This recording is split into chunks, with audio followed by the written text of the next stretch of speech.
Wow. That was too easy. Wow. Are you fucking serious?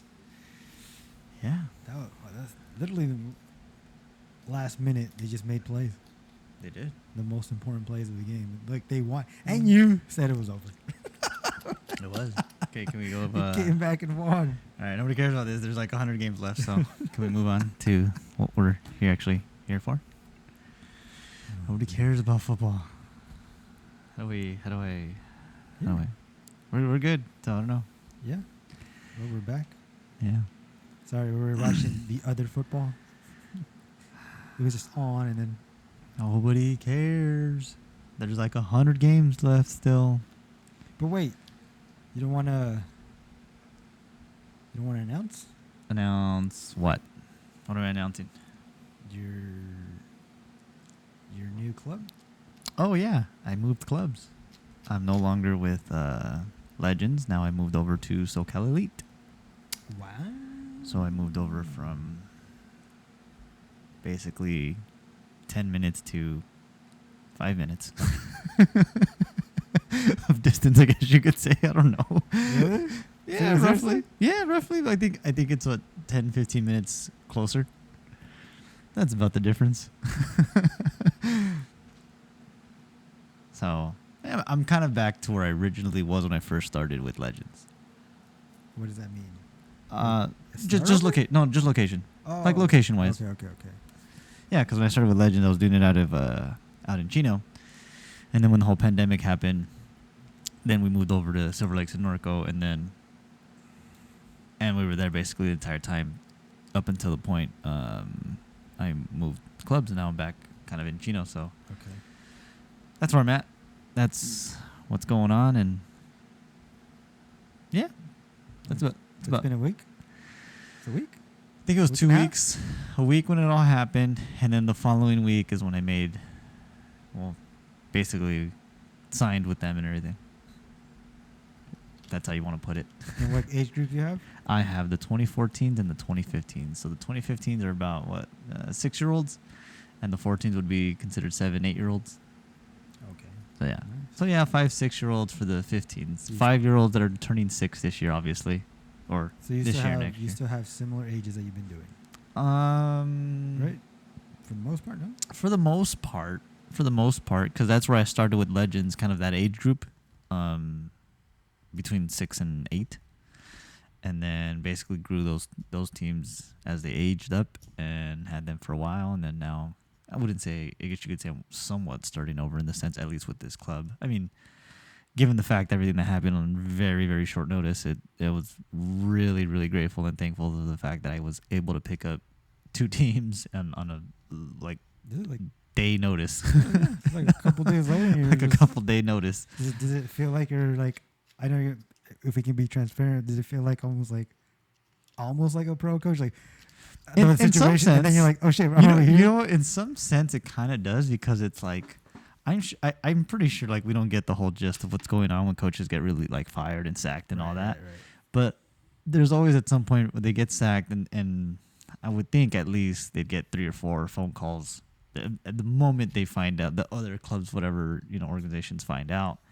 And they'll tell them, hey, we want to bring you in. We'll offer you this. And I'm sure that, like any other coach, he'll weigh out his options and pick, what's best. Because I'll use, I guess you could say, Mourinho's example. He got released from Tottenham, and then it didn't really happen right. Well, actually, I don't want to use him as an example. I use Tuchel as an example. Oh yeah. Because he got released from PSG, and then weeks later ended up at Chelsea. Yeah. So it's kind of, it was, in the sense it felt like, like that. Like, I'm sure Tuchel wasn't expecting to get sacked, and then Chelsea gave him the call right away because they just sacked Lampard, or they had plans to sack him, and they finally sacked him, and then they brought him to Tuchel in literally like the next week. And yeah, that's kind of, in the sense that's kind of what happened. I mean, the moment it happened, and I started to literally get offers like almost everywhere, and I was honestly surprised to find out that people were very interested in me. I was just like, I did not see this coming. I did not see that coming. Like I didn't expect it. I was just like, damn, what do I do? I'm like, and then sure enough, by some sheer luck, like I got a phone call, a text message, another phone call, and I'm just like, whoa, hold on, guys. Let me. Wait a minute. Wait a minute. I was like, I could consider all of it. Let me give me a couple days, man. Let me process what just happened. But the thing was, it in a sense, it kind of was like, yeah, like the professionals in the sense, because it's like, well, we don't got a couple days, like we need a coach kind of now kind of deal. Yeah. So it's like either you're on or we'll go to the next one. And yeah, I kind of had to make a quick decision within a couple of days, and I made it. And then fortunately, it all worked out in the end. So for me, again, it's a lot of luck, and just I was really thankful for it, because I think anybody else in kind of my situation would just, maybe taking the year off or taking the season off, because it was right before season started, and many would have either just, Yeah, like in the pros. Yeah, Sometimes it's right before the season, right? gone and go and do something else, or take some time off, and then when season's over, when everybody starts to shuffle around again, then they look for those opportunities. But yeah, I really lucked out on my end. So yeah, Good. so that's what's going on with me now, and that's where I'm at. Cool. So Well, that's good. Things worked out. yeah. So now I gotta do my thing over there now. SoCal Elite. Yep. How elite? Pretty elite. Pretty elite. Why not just SoCal team? It's pretty lit. Why not SoCal Football Club? I don't know. I'm the guy who did everything, man, dude. I don't know. Just yanking your chain. Well, that's cool. Yeah. And congrats on that. Thank you. Keep it You. rolling. Let's Yeah. keep it moving. Let's keep it going. So. And yeah, we'll be hearing about it, right? Oh yeah, See for how it sure. goes. Oh yeah. I'll definitely keep going about it, and And real quick, you were able to see some of your old players at that club, right? You don't have them on your team, but you see. Oh you saw yeah. them. They're in that club. Yeah. Former players that I've coached are within the club, and yeah. I saw a lot of them. A lot of them were really, really happy for me, really excited to see me, and do you know? I mean, I know you just got. Do you know you do similar like how you did at Legends? Where like, oh, if I gotta cover that team. yeah, it's kind of a similar thing. Yeah, it's so the you're same thing. possible to cover your old players. Yeah, it'd be a Oh, possibility that'd be to cover them and coach them again. So yeah, it would definitely be cool. It was basically the team that I started with at Legends, and now there were a good handful of them are there, and yeah, when all of them found out, they were pretty happy for me.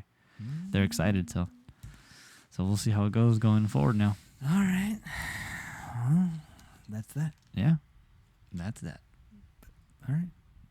What we got today? What's today? What's today? Sunday? Well, all the games passed. All the games pretty much happened. Champions League Champions and today's league. and the league games. Basically, that's about it. That's all that went on. Champions League, ugh. I wasn't expecting that. That are Champions League. At least the teams that... I wasn't. I know it's the first game. Things are going to change Oh, yeah, of course, over time. The first game is... drastically because then. Oh, yeah. I think it happens with almost every team because... Because that was like the A lot of first openers game. in the year, yeah. Yeah, so I think there obviously were surprises, and then there was other kinds of surprises in the sense where we thought there were certain teams were going to dominate or do better, Yeah. or keep a consistent flow from last season of Yeah. Champions League. I don't know if I can say one team like I'm just like wow, like I could just say they're gonna call it right now Oh, no. because it's the first game. Well, even then, even if there is a team that, let's say, wins all their games or just loses one game and has a lot of goals, even then, when they get into playoffs, it's still a whole different ball game, regardless of what you did in the group stage. We've seen it time and time. There's so many teams that they become the favorites, I guess you could say, out of the group stage, and then they're knocked out in the first round.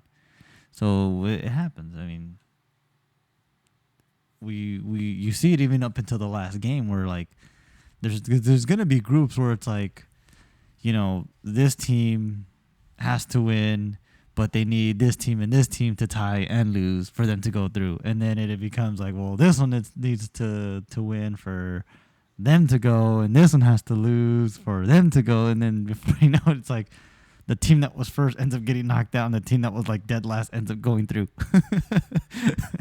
So it happens all the time. So the good thing, like I said, the great thing about this is that they get 2 chances basically with each team. And sure, yeah, the first game you'd see it like, oh, what just happened, and then the next game they just rip through the other team, and then when they play that team again and they beat them, it's like, so it always goes different ways. You'll see it. I mean, it's happened in the past where one team will beat one team like 3-0, and then they'll think the second game, oh, they should beat them again 3-0, but then they end up losing 3-0. So it's not uncommon to see. And then it's not uncommon to see surprises, like the team that the Cops team. The Cops team? Yeah. Sheriffs? The Sheriffs They team. won, right? They won 2-0 in their first ever Champions League match against Shakhtar Donetsk. And Shakhtar Donetsk has been in the Champions League for many, many years. Many, many years. And have played well for the past years. Yeah. And yeah, that was a little... That one, that's one of the surprises right there, where I don't think anybody expected that team even to score a goal or get a shot attempt, because it was their first time ever making Champions League. And not only that, they won. And they won 2-0. They got a shutout out of it. Which is even crazier. No, when I saw the score, I was like, holy shit. Yeah. I was like, Woody's team won. Sheriffs. Everybody text you. Yeah. I was like, Woody's team won. Woody's team won. Oh, dear Lord. As for the other teams, yeah, I mean, we can. We're not gonna go through each game, but the game that obviously we watched was the Man U and. Well, the Man U, I mean, they went down 10 guys in the first 30 minutes. Not saying that they couldn't have pulled off a win, but I just think some of the moves that were made, obviously, it showed in the sense of why they lost. I mean, they could have had a couple of other chances, but it seemed like they just decided to sit back for the rest of the 60 minutes that they had left to just salvage the win, and ended up being a tie. And even when they were tied, it didn't really seem like they were pushing to go forward. It seemed like they were just going to salvage the point, and that was it. So you think all the subs were fine, or I guess what I was hearing, it was like, oh, he didn't do a good job fixing what was going on. The subs, I don't think were fine. I think I see what he was trying to do, but it didn't even end up going in that game plan in the sense, because he ended up going with 5 defenders. He ended up throwing in Varane, I think, at the half. And I thought he was going to take out like Lindelof, because Lindelof was a disaster. And I thought that's what he was going to do, but I just saw he ended up staying. He took out Sancho instead. I'm just like, he took out Sancho and put Dalot in. And he was still with 4 defenders. Actually, yeah, he went back to 4 defenders because obviously they lost Bissaka because of his red card. And then at the half, that's when they put in Varane. And that's where I was kind of surprised. I was just like, 5 defenders? And then I kind of realized what he was trying to do is because Shaw will go up and this and that. But it just seemed like they sat back far more than actually try to counter. Even though the other team was kind of pressing on them a lot, it didn't seem like they really try to get forward as much as they wanted to. And, I don't want to discredit, Ronaldo, because, he got the goal, but I just think I see why they subbed him, because he wasn't going to come back and defend. And up top, he's really only going to give you 1 or 2 sprints. He's not going to run down the field like he used to before. So he really needs another guy there with him in order to kind of really run down there and really mess with the back line. When it's just him and technically 4 defenders and maybe 2 midfielders, him against almost, we'll say 6 guys, well, 7 kind of including the goalkeeper. Yeah, it's hard. It's hard to kind of get down there. You got to really find your right opening. And he did find an opening, but he chose to fall rather than to try to take the shot. And, he got pushed, but I think he was looking for it more. If he didn't really look for it and actually try to take the shot, I think he would have scored. It would have been 2-1 if he took that opportunity. But he fell, and he looked for the PK and didn't get it, unfortunately. So that's how I saw it. And then, yeah, sure enough, Lingard with the bad pass back, which allowed the second goal. But even then, the first goal that they scored, the Young Boys team, the subs and everything was already made by then. They already had the 5 defenders in. Varane was in and everything, and it didn't even end up going the way they planned because they still got the one goal out of it. And then I think when it became 1-1, you kind of saw it. They kind of wanted to, you know what? Let's just sit back. Let's salvage the point. Let's get out of here, and then we'll go home. You know, kind of deal. But fortunately, it didn't work out that way. So, and there's plenty of game left. If they were going to lose a game, they were either going to lose in the beginning or they were going to lose in the end. So they'll bounce back. I mean, that just means an extra game has to play hard instead of well, not necessarily. Like the last couple games. Well, not necessarily because Depending on the rest of it everyone depends how else. they do against each other. So if let's just say United wins 3 straight, you know, they got 9 points. Technically, as from what I know, I think you just need 9 to kind of get through. I think you just need 9 to get through. But obviously, they want the first spot. Obviously, they're gonna want the first spot. So if once they get that 9, that's 4 games in. There's 2 games left. They'll push for that 5th one, and if they get the 5th one, that's 12. Then that's kind of it at that point. You know, you're kind of golden. Yeah.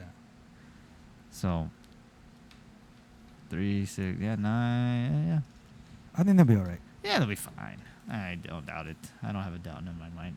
I think they'll be all right. I don't think. I mean, it is one game, but I don't even think they've been doing well in their season. Is Atalanta isn't The same. I don't think they're the same. They're hanging on to be the same. They're really hanging on. All their players that made that team successful Gone. have all one gone. of the best ones went to Juve. Yeah, a lot of them have left, so it's They're you can hanging kind on. of see it. They're hanging on. I mean, they're still going to play the way they play, but I don't think they don't have that big enough Oh, spark. but like you mentioned, I think it was you. Yeah, you did mention it. When they play against Ronaldo and they play against Messi, the other team is just gonna play 10 times harder, right? Oh yeah. They're just gonna elevate it I mean, to I try was, to beat this. I was watching the game. I'm like, when does this team ever play like this? Yeah, right. So it's like, I was like, we're gonna beat anybody. Want to this beat is Cristiano? this and is Messi. literally they'll beat this team 9 out of 10 times. This was that one time that they didn't beat the team. So the next time when they play them home, I'm pretty sure with the crowd behind them and everything, they should have no problem. I mean, It's Valencia, right? no, they're playing Villarreal, Villarreal. and then Then Atalanta. Yeah, Atlanta. Then they got Atlanta. Well, I mean, other than Manchester, Chelsea, they won 1-0. The one that surprised me that I didn't think was going to do really well was Liverpool. I mean, they won 3-2, but I wasn't that expecting them to the win game. 3-2. It was like an up and down. I think Milan But- just didn't have depth. keep Yeah, up. but I guess from what Liverpool was, and then to what they were becoming, and to what they are now, I was not expecting that because, yeah, they won champions, they won the league, and they were like in a high. And then last year they just kind of just So you were saying fell apart. You were thinking they're going to decline more? I didn't think they were gonna decline. I thought they would be kind of on that cusp of just like, okay, let's get back into the groove of our year now and get it going again. Like it felt like their last year was like their hangover. You're like, oh, we won Champions League, we won league. Let's take it easy. And not saying that that's what their mentality was, but it seemed that way. Like they just weren't really winning games. They were getting injuries. Just things just weren't really flowing for them. But luckily, I guess, in a sense, it kind of helped them because now they're doing really good in league. And the win that they got against Milan, I was like, okay. I was expecting a 1-1 tie, but a 3-2 win, that's not bad. That's a good step in the right direction. I mean, as much as I hate Liverpool, I mean, you got to give him credit, especially the club. I mean, he's definitely one of those guys that people criticize very heavily. Because in the way the manner that he speaks about himself, his teams, and things like that. So the expectations of him and the teams that he has are always going to be winning. So for the season that he had last year and to really kind of just bounce back this year, it's a good result and it's a good showing for them. So, and then the same with kind of Man, we're climbing there. And I said again, I think one of the main goals for this year is going to be the league, at least the league. Champions League, I think they know they're gonna either need to get close this year, and I think next year is gonna be the year where they really, if they could win it this year, like I said, they could win it this year, great. But I think the expectation is like we said in the last one, was like to at least get further out of the group and probably into the quarters. But now they could possibly get semis or the final with this year, and then and next year would be the push to really try to get to it and win it.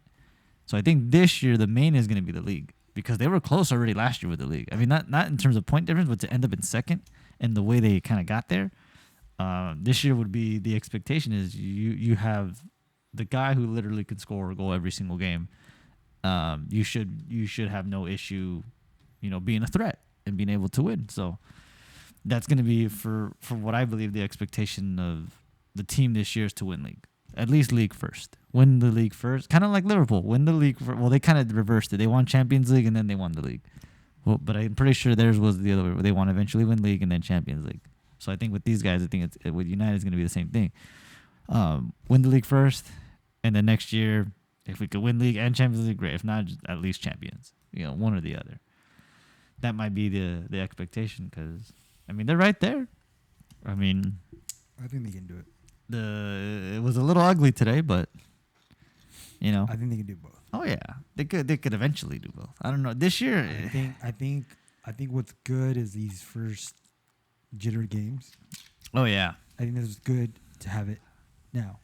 Yeah, like almost in any sport, get those games out of the way in the beginning because once you're in your stride towards the end of the season, like how we saw Man City last year, right? They were just in stride. Yeah, because in the beginning they were losing some games. Yeah, they were. So I think.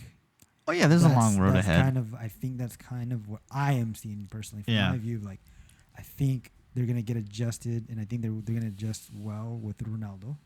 Yeah, and they're gonna realize, okay, this guy scoring goals every game. He scored again today.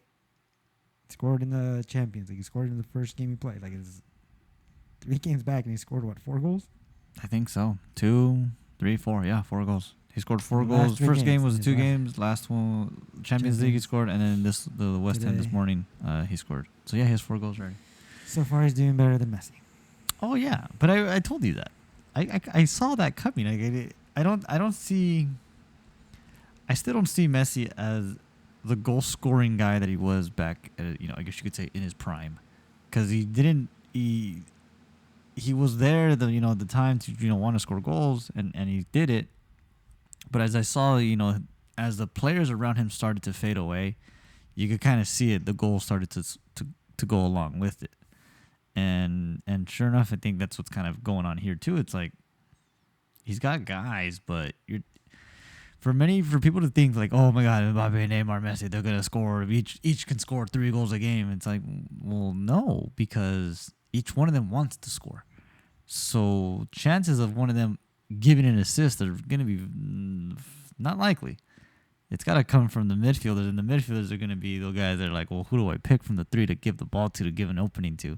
And sure enough, I mean, I'm not saying they all got egos in that sense to want to score, but I'm sure Mbappe and Neymar are the kind that want to be the goal scorers, where Messi can be the guy where it's like, and he did it in the last couple of years at Barca, where he scored when he had to, but he also played, his assists when he had to as well. Like, he seemed to facilitate more than try to be the one to go and score, because he would get the ball and he would hang in the middle more and then make those plays through and all that and make more assists if anything.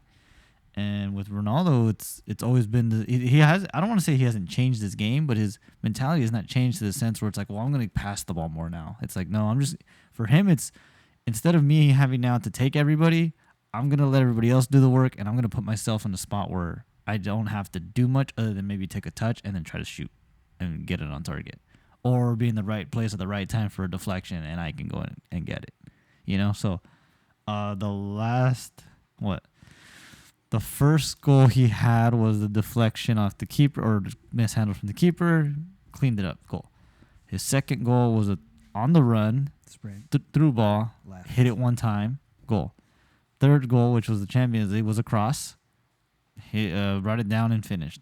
Fourth goal, which was with West Ham today, cross. Not really the same as the first one, but it was a cross. Crossed in. He crossed in, and he went in to finish it. Came off the keeper. He just cleaned it up. So if you see, it's more like, and then the one that he missed, that was in the second half. He's being there at the right place. Yeah, and he knows how to finish. Yeah, and he knows how to finish. So he's putting himself in the situation or in a position where he can finish. He is literally becoming an actual striker. Yeah. even though his game doesn't show that for the total 90 because he drifts off still to the Yeah. left Yeah. for his natural position. Yeah. But one thing I do want to point out, because I was able to finally watch today Messi at PSG, and I watched all the Cristiano games so far. Mm-hmm. Cristiano playing at Manchester still looks just naturally understanding why he's there. Yeah. Naturally, like everyone just synced it. Yeah. Like I haven't felt at all that there's an issue that Ronaldo's there. No. I haven't felt like, okay, this guy's game's totally off since the first game, Yeah. and it has it.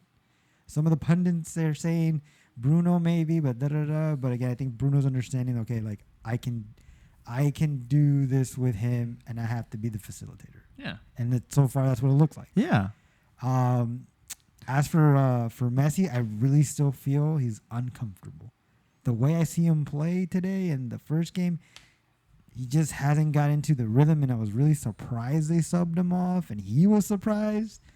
I'm not saying he didn't do much, but in that game, he did quite a few more than Neymar. Yeah. Mbappe still does his thing. But what I also noticed when Messi played those two games, and I'm not saying Mbappe disappears, but Mbappe doesn't play like the other games where he's scoring all the time since he hasn't been there. Yeah. Like I don't know. Oh, he didn't score. So Mbappe didn't score in the two games that Messi has played. All the other games that he hasn't played, he's scored practically every game. Yeah. Yeah. So I think what you said earlier, I think Mbappe does realize like, well, I can go take this on because neither Neymar or Messi are on the field. Yeah. And I don't know how far he's going to take that. Meaning, like, I don't know how long I can take this. Because today, it felt also weird to see Neymar take the penalty like, without even hesitation. Yeah.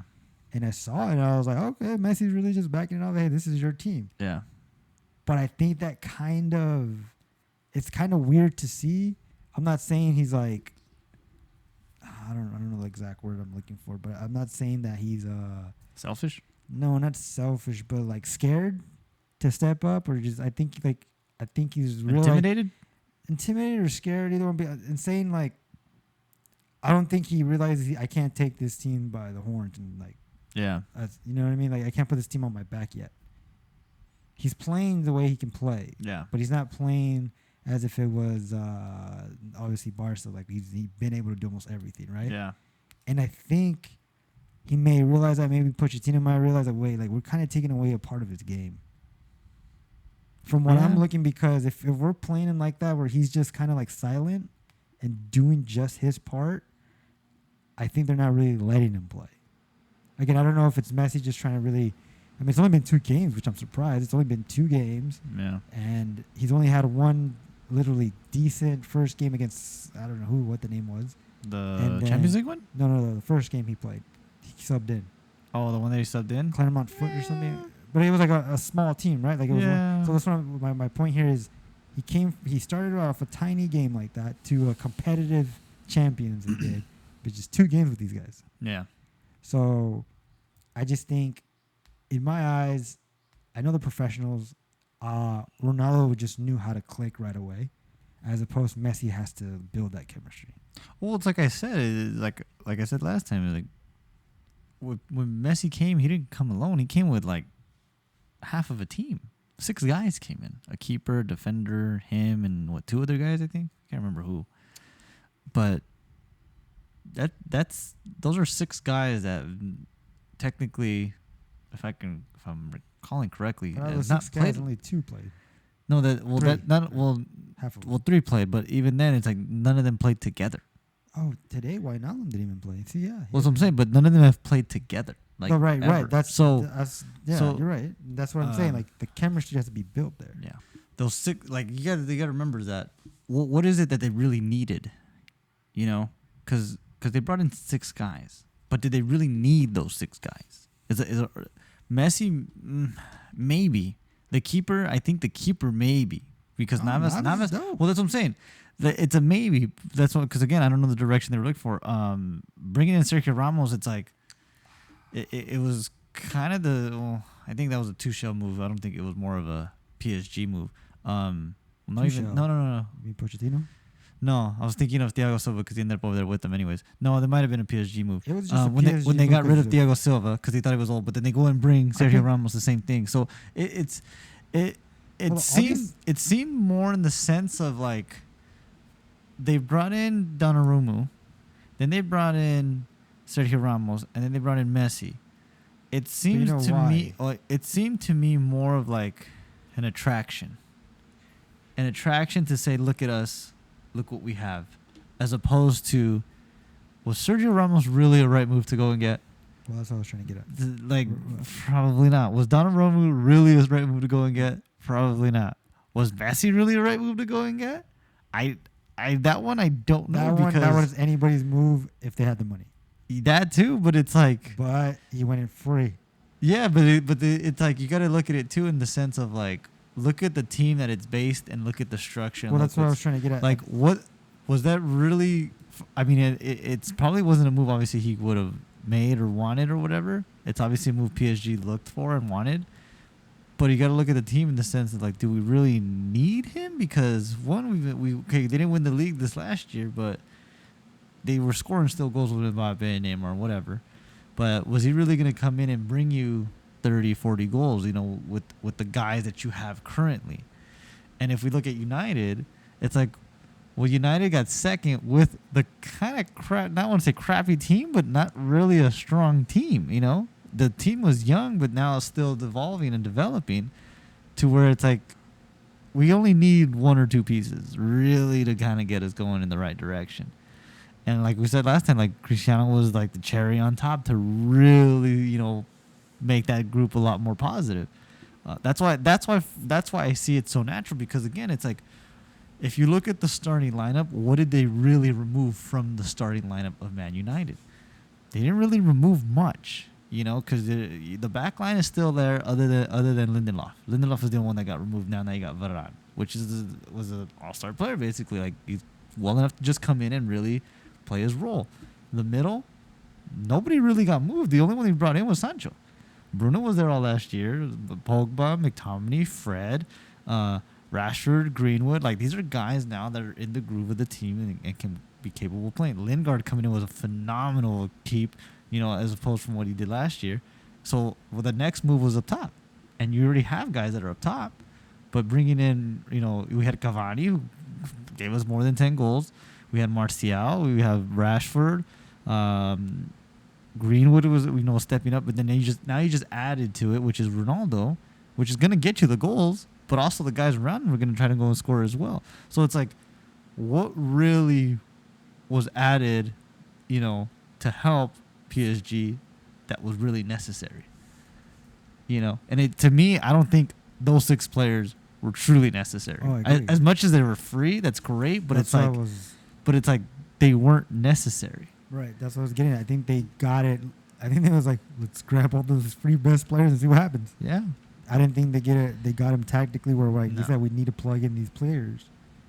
You know what I mean? Because Navas They is got him good. just to get him. I think the only one you can accept is obviously Messi, because he was kind of like pushed away from Barca, the whole situation. And so it's like, who can really afford him? It was either City or PSG at the time. And City, you already know, he said, no, we're not taking Messi. He's never going to come here. Yeah. Pep. yeah. So it's like, okay, well, who's the only team that can pick him up? So it's one of those things, like, why not get him? Which I understand that situation. Yeah. But as like you said, yeah, all the other players, I didn't see a fit in as like they needed that. Maybe Wijnaldum? Maybe. It's a tiny bit, maybe. I'm But trying to think Sergio of Ramos, I don't think so at all. I think Sergio Ramos, again, it was more of a like, he's still one of the best, I guess, but he hasn't even played. Yeah. So I don't know until we see him play. And Ramos. They got our Hakimi. Hakimi, which is great. I think that may be the one that kind of like overlooked and be like, okay, we need that. We got something that can we really use. He's good there. Yeah. Like he's a really good player. So Wanyama, Hakimi, Sergio Ramos, Donnarumma, Messi, and then some Nuno Mendes guy from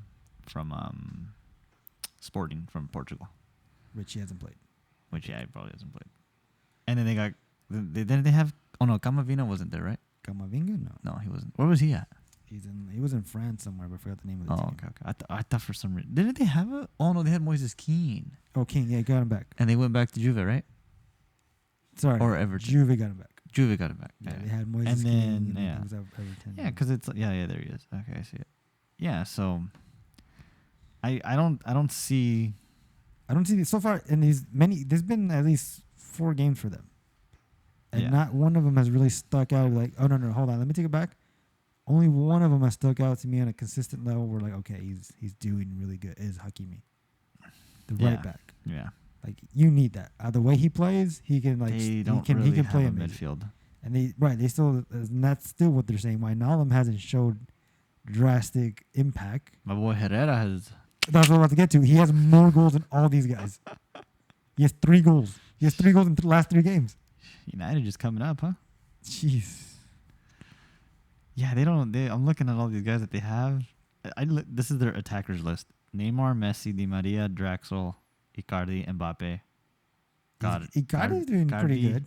Yeah, Sane. But it's like Draxler was supposed to be very good, and then he ended up there, and he hasn't really shined. Yeah, Icardi Draxler, did really Well, well they have Inter Verratti in the middle. and didn't shine. Verratti, He's just hurt. I think he's hurt. Well, he won the Euro. Yeah, yeah. well. He's a good player for PSG. No, I still think they need a better midfield. So they don't have an actual really good midfield. They don't have a strong midfield. So that's what I'm If you saying. don't have a strong midfield, you ain't gonna get much going That's forward. why I'm saying like it's really weird. I think they just got all these players and they're like, well, let's see how this goes. Like, let's see if it actually helps And us. they play. The next game is Man City in Champions League. Exactly. So Man City's gonna beat 'em. we're gonna see how like I see Man City beating. I feel like Messi's face is gonna say it all. I was like, fuck, why did I come here? I feel like Man City will beat them. I'm sure they will. The way they're playing right now, I'm sure they will. I think Man When is that City will game? beat them. Check. It's in 2 weeks. So next week there is no Champions There's League. It's no the way- following week. So they have at least what 2 games before that? Probably- Like 2 let me weekends? 2 weekends, right? I don't think there's an international break anytime. No. soon. PSG will play. Yeah, they got 2 games before Man City. And who are these guys? Mets, The Mets. the New York Mets, fucking Mets, and Montpellier. I know who you're talking about. Yeah, so those are the 2 games before Man Check City. the table where they're at. I I know it's only been like what 4 games, No, they've had 6 games. 6 games. Montpellier is 2-2-2. The Mets are in dead last. Okay, these 2 games are not gonna prepare you for Man City. Yeah, that was the thing I was saying. It's like they should roll over their league, like literally, like not even like. And I if think that's what's gonna hurt. And what sucks if he doesn't play consistently, Messi or most of these guys that they got, if they don't play like these 2 games all together, Yeah. that Champions League game is just gonna be like. Oh yeah, there's no way because gonna you're be like talking, a, you're let's talking figure it about out. again. It's like look at the game that United just had against West Ham. They had a competitive game. They had a game that went back and forth where you got to make drastic movements. That coach was good. Oh no What's no his no, name again, David Moyes. No, he's been good. He's always been good. They said he's been doing well there. Yeah, no. He did well at Everton. Yeah, He just seen couldn't it. get the players. And then I Yeah. think at United, I think he was gonna eventually do well. But the thing is with United, when Alex Ferguson left, it's like anybody after him was not gonna be a successor. Yeah, It was just not gonna happen because you're trying to go from being an all-time legend that just did You know what's so many funny? things with them, and then try to just come in and be like, okay, we're gonna keep it from where he left off. No, it's not gonna happen. Let me just throw this out there. I think Cristiano Ronaldo and Alex Ferguson are the only 2 people I think in Manchester that anyone came after them couldn't do good in the number 7 or as the coach. Right? So far. I mean, Cavani was decent, but he didn't win anything. Cavani was decent, but didn't win anything. And Because then- there was like a curse. No one number 7. The Yeah. the Maria, Yeah. right? And Yeah. then all the coaches right after Alex Ferguson, right? yeah, I mean, so far, Oli. Oli is decent enough to kind of get there Mm, to actually win something because they haven't won anything. No, he hasn't won anything, but he's where he's at. He has potential to win these 2 big trophies. Where he's at is where I guess you could say is where Alex Ferguson was at in the terms of when he started. Because when Man United was back in the day, like they weren't anything great. But you And get then what I was saying? Yeah, but I'm saying it's in the kind of direction of where he came at the right time. like Ole just came at the right time. I think anybody else, if Van Gaal, Mourinho, even David Moyes, if those guys weren't the first guys to be the coaches after Alex Ferguson, and they probably came in within this time, they might have been successful just as much in the sense because of. I guess you didn't get my point. No, Because the reason why I brought these two guys up is because, like you said, like Alex Ferguson is, to me, is Manchester United. yeah. Ronaldo, to me, is Manchester United. He's a legend there, dude. No, he is a legend there, but I wouldn't consider him In a being big way, Manchester United. because in a big way, for the fact how his career got to that point, and then after those 7 didn't do anything. That's why I say it that way. So When he left, they won. My point is that When he left, they won. champions. No, they got to They the won one final. league. No, they won With like Chicha. no, they won like 3 times after that. League. League, yeah. No, they Or- won multiple times after that. After Ronaldo, they won like at least But 3. Sir Alex Ferguson With was the- there. yeah. That's my point Yeah. here. Is what I'm saying is that I'm talking about the number 7 was not the number 7 when he left. Yeah. So there was something there. The number 7 for Ronaldo. Him, Beckham, and Cantona, and what was the other guy's name? Best. Those were the 7s, right? Yeah. That's embedded. What I'm trying to put, like, this is away from soccer. What I'm trying to like embed that these guys are Manchester. Yeah.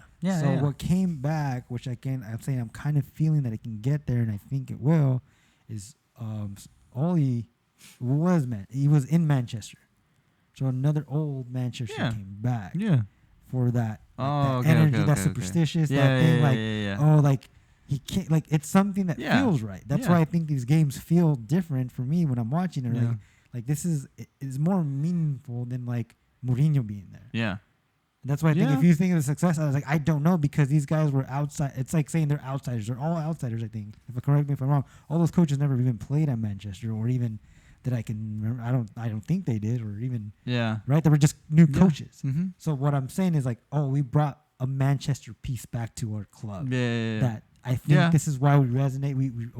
We do well because that's Manchester. Yeah. Oh yeah. You know what I yeah. mean? Well, It's yeah. hard- That's where I It's was hard kind to of. come in. Well, that's where I was trying to get to is that Oli came in and everybody was like, okay, he was when he took over Mourinho and he started winning. They're like, oh, okay. And then he started losing. They're like, oh, get him out. And now he started winning. Okay, he's doing well. And then now he's doing, to So me, far, so good. he's doing so far so good. But to me now, I'm seeing kind of what he, implement or what Sir Alex Ferguson implemented in the years he was there. But I see what you're saying My now. point is, I get what you're saying. If it was anybody else in that same Zach up and down, I think that coach would have been sacked a while ago. Yeah, probably. But they know they know like this is a Manchester person. Like Yeah. they know he understands why he's been here for a while and haven't won really anything. Yeah. We're like how you said, all these other coaches that just come and go. Yeah. They don't want to build. Yeah. And Manchester is understanding that they're the type of club that they always build. Right? Mhm. They always build into the youth. I think- And he always says it too, Ollie. We've got to get our youth players. We got this. Like, Yeah. so I think with United, I think the expectation. I still think the expectation as soon as Ferguson left was to literally not drop a single percentage of what he's done. And when it started to drop beyond that, they didn't really allow those coaches to kind of bounce back from it. Like Van Gaal's a good coach. I mean, he's done really well. Like he's a good coach. He just went back to the Netherlands and he's already winning with them again. how long was he there? Remember, was it a year or two? With the Netherlands? No, with United. Oh, United probably like a year or two, and he did win. He won. I think he won one of like the FA Cups or something. He did win something within the Oh, he league. did, yeah. He did win a trophy.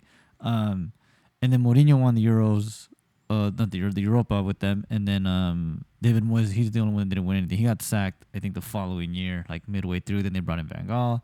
He won, and at the end of the year, I think Mourinho was like not even. I think he was not coaching, and everybody was like wanting Mourinho. And then they brought in Mourinho, regardless of what Van Gaal was doing. Van Gaal was getting better. Like, he was getting better. And then they got rid of him, and then Mourinho came in. And then Mourinho was doing okay. He won Europa, but then after that, it was just kind of like declining, and there's really nothing going on. And then they got rid of him. And then Giggs was coaching like the last like 5 games. and then they brought in Oli the next year. And then he kind of just brought back that whole nostalgia of what United has always been. And you kind of see it now with the players that they bring in, what they look for, and who they're bringing up and these younger guys and things like that. So it's back to in the sense of what it was, and it's getting there, and I think it was getting closer than what was anticipated because he has brought it back in that sense where it's tight games like this where they're up 1-0, the team ties it, and they're just kind of going at you and eventually score in the last 15 minutes. That goal from Lingard. Oh yeah, what a redemption, huh? Totally redeem yourself. Right? What a redemption. Yeah. Holy shit. I was like, wow. Yeah. So, and that's what he can do. And that's the thing is that he's capable of doing that now. Before he was not like that. He was never like that. I guess a question that some of these, one of the other pundits I saw talk about. Does it really matter if you put in a player just to go shoot a PK and they haven't touched the ball? Because we talked about the Euros, right? So to you, that really matters. Yes. So don't ever do that. Don't ever do that. So that was a mistake. Right? Because you got to think of it like, you got to realize the amount of pressure that guy's under. Right. And to close not, like the last minute of the game. And to not almost, get in the flow of the game. And he's just, I'm just going to kick this ball in his net. It's almost as close as you can say as a kicker in football trying to hit the winning hit in the last 3 seconds of the game, and the other team is taking timeouts to ice him. It's almost as similar as that. Yes, but that's the only field goal of the game for him. That's what I'm saying. Like, it's almost as similar as that. Yeah. Okay. Because it's like all day the guy's just been standing there. There's 3 seconds left. I need to do, the only thing he's got to do is kick this ball into the damn net, or for football over the damn goalpost, and we either win or we tie or we go to overtime, whatever. But that's literally what. And then the other team is taking timeouts to ice the kicker. This is kind of that same thing because the only difference I guess you could say there is that the kicker has time to warm up to kick a ball and do that, whereas here it's like they don't kick a ball in the warm up. The warm up is their dynamics and stretching and all that, and it's like, all right, go in. The first touch you're gonna get on the ball is a PK to tie the game. That's a mistake. Fuck. Yeah, that was mind-boggling. I was like, I saw him. Don't get me wrong, he hit it good. It's just De Gea picked it right, and he made a good save. I honestly, when I saw that guy going, I was like, is he really about to shoot this penalty? He's like, yeah. I was like, I would have been heated if I was one of the guys on the field. I was like, dude, I played the whole game. Let me take it. The guy that got the foul or whatever should have taken it, or the handball. Yeah. But I was surprised on that. I was surprised. I was just like, if he makes it, he's a goddamn hero. Everybody's gonna love the guy. If he misses it, it's a goddamn villain. And the same was gonna be for Lingard. Lingard goes into the game. It's tied 1-1. If he doesn't make a difference, but if they win, they're gonna forget him. But if he doesn't make that difference, he's gonna still be considered the villain of the last game. But because he won it the way they want it against his former team that loaned it and basically, kickstarted his career all over again in the sense, and to do it against them is just like more glorifying for the fans, That was crazy. I mean, that was those last 10 minutes. Holy hell! Oh my god! And I was like, out of all the damn times, Shaw, and that was a fucking penalty. The first one was the first one where he took him and he stepped in and it hit him in his knee. That's the first one. Exactly. Yes, that one. Yes. The World Cup. The second one, he was looking for it. He dove for it. The first one, though, yes. I'm only talking about the one that. Yeah. The first one, I can't believe. Yeah, I couldn't believe it either. The first one, yes. I believe the first one was truly a penalty. The second one, if in real play, it looked like he hit him. But then when you replay, you could just see like he was half a second too early in diving. Yeah, no, I saw it. So the first one, that should have. The first one was on the left. Are you talking about? Well, they were both on the left. Sorry. You're talking about the first one before the first half? I'm talking about the last one. Right before, by the end of the half, like he took the guy in the left. There's one that he took, and the guy jabs in, like he steps in and tries to cut him off, and he gets hit by his thigh, and he falls over. The one where he actually got hit. Yeah. They were both on the left side though. But yes, the one on the left. That was the second half. But I thought that was the first attempt. I thought the second attempt was when he dove. The second. You're right. Yeah. You're right. But they were both on the same side. Yeah. Right. Yeah, because the first one was, he got hit. And then the second one, I was like, oh, he's looking for it now. I was like, he didn't get the first one, so he's trying for the second one. So. But when I was watching that, because like he's done it multiple times now since he's been back, right? I'm like, is this fool trying to be Kobe where he's like, he jumped in the Yeah, air, Kobe was like, that was yeah. his moneymaker, Yeah, he was yeah. like, get the foul. Yeah. It's like, fuck, maybe. But I was like, in my head, I was like, bro, this is not Serie A. Yeah. No, he's not gonna get It's that. not here. Serie A nor La Liga with the No, he's not gonna get any of that This here. is There's gonna no be way. like, No, we need you to get fucking hurt. We need the cleat to go all the way to your leg. The And Premier League is like, we need to see blood. Well, dude, they almost didn't give the handball one. He was ready to not give that one. The ref was ready to not give the handball. Right, And he was like, hold on. Guys, And the fact that the people upstairs are looking at it yeah. and tell him it hits his hand, it hits his hand, it hits his hand. Well, let me go look at it then. Let me go check It's like, just to make sure you're telling me the right thing. yeah. It's like, Jesus. Yeah, so that, again, in the Premier League, yeah, there's fouls in the Premier League that are given, like candy in the other leagues. Sometimes, I mean, this is just a thought in my head. Sometimes I feel like these Premier League refs are like, we just want to keep it like it used to be with no VAR. Well, Because that's why they're the only league that still struggles with the VAR. Well, they said that a lot of them have said I know a lot of previous refs that have been there, and even some current ones. They don't like it, and they say that it just ruins the flow of the game sometimes. So I get that, but we're like 2 years, So they- 3 years in. oh, with this yeah, already. For them, yeah. it's like, dude, you got to. It's Yeah. fucking forced in. Like, yeah, you got to use it. Like, you guys are making it even worse by not using it, Yeah. right? So it's like, oh yeah. But Like- but I could tell that the only good thing out of it is that is situations like the PK, okay, but then there's situations like when it's obvious a player's trying to dive, like how Cristiano tried to dive in the second one. It's like there's no need to even go. Like he saw it, let's move on, and that's it. Because the thing too is it's like with the Premier League refs, the one thing I've always liked with them, at least for the most part, is they're very assertive in the sense of like, I'm not gonna allow that. Like I'm not gonna allow it, nor will so okay, this was your one attempt. Don't even try it the second time because you're not gonna get it. Whereas other ones, it's like, oh, okay, I'll allow it. Right. They're not gonna. I get it. They're not gonna check every dive. Well, not even that. I'm not even just dives in general. I'm just talking about like just fouls. Yeah, they're not gonna check every single one. Because right? there's some fouls where it's like they get hit, but it's like it's clean. It's clean, and everyone's check, but it's like no, it was a clean hit. I get that part from the ref of saying we don't want to check every single thing. Yeah. Which, in some way, I get yes. Yeah. And in another way, it's like, well, just in case, like that's what it's there for. Yeah. But I understand teams on the opposite end that wants to foul, they can act and say, hey, that was a foul. It's gonna be. So I get that. I get the yeah. hard part now. I get it. With the Premier League, it's always been physical, and it's gonna stay physical. I don't think it's ever gonna change where it's like, you get hit, they're gonna call every single damn thing. They're gonna play on, and yeah, unless you're like too cleated half the time. Did you not see that yellow card the guy kicked on the memes? Which? Oh, I think it was a second division. I think it was a Champions Division. Oh, where he tried to kick the ball and he ends up tripping the dude. Guy, And kicked the guy at the and same like, this time. was just a yellow. Oh yeah. I was like, what? How is that a yellow? Yeah. No, yeah, that's what I'm saying. Again, they were like, hey, we want a broken leg. Yeah, like, that's what I'm saying. I need to see a broken leg for you to be a get right. Well, what game was it? The Liverpool? The Liverpool one. He got him, but he gave him red. Yeah, well, that's what I'm saying. Yeah. You need a broken leg to get a red card. He's fucking red. Like, yeah, thanks, man. Takes a broken leg to get a red card. Yeah, that's what I'm saying. Like, fuck, man. There's some red cards they don't give out. Shit. There's only a few refs that I know that do give red cards out, and there's some few refs that they're like.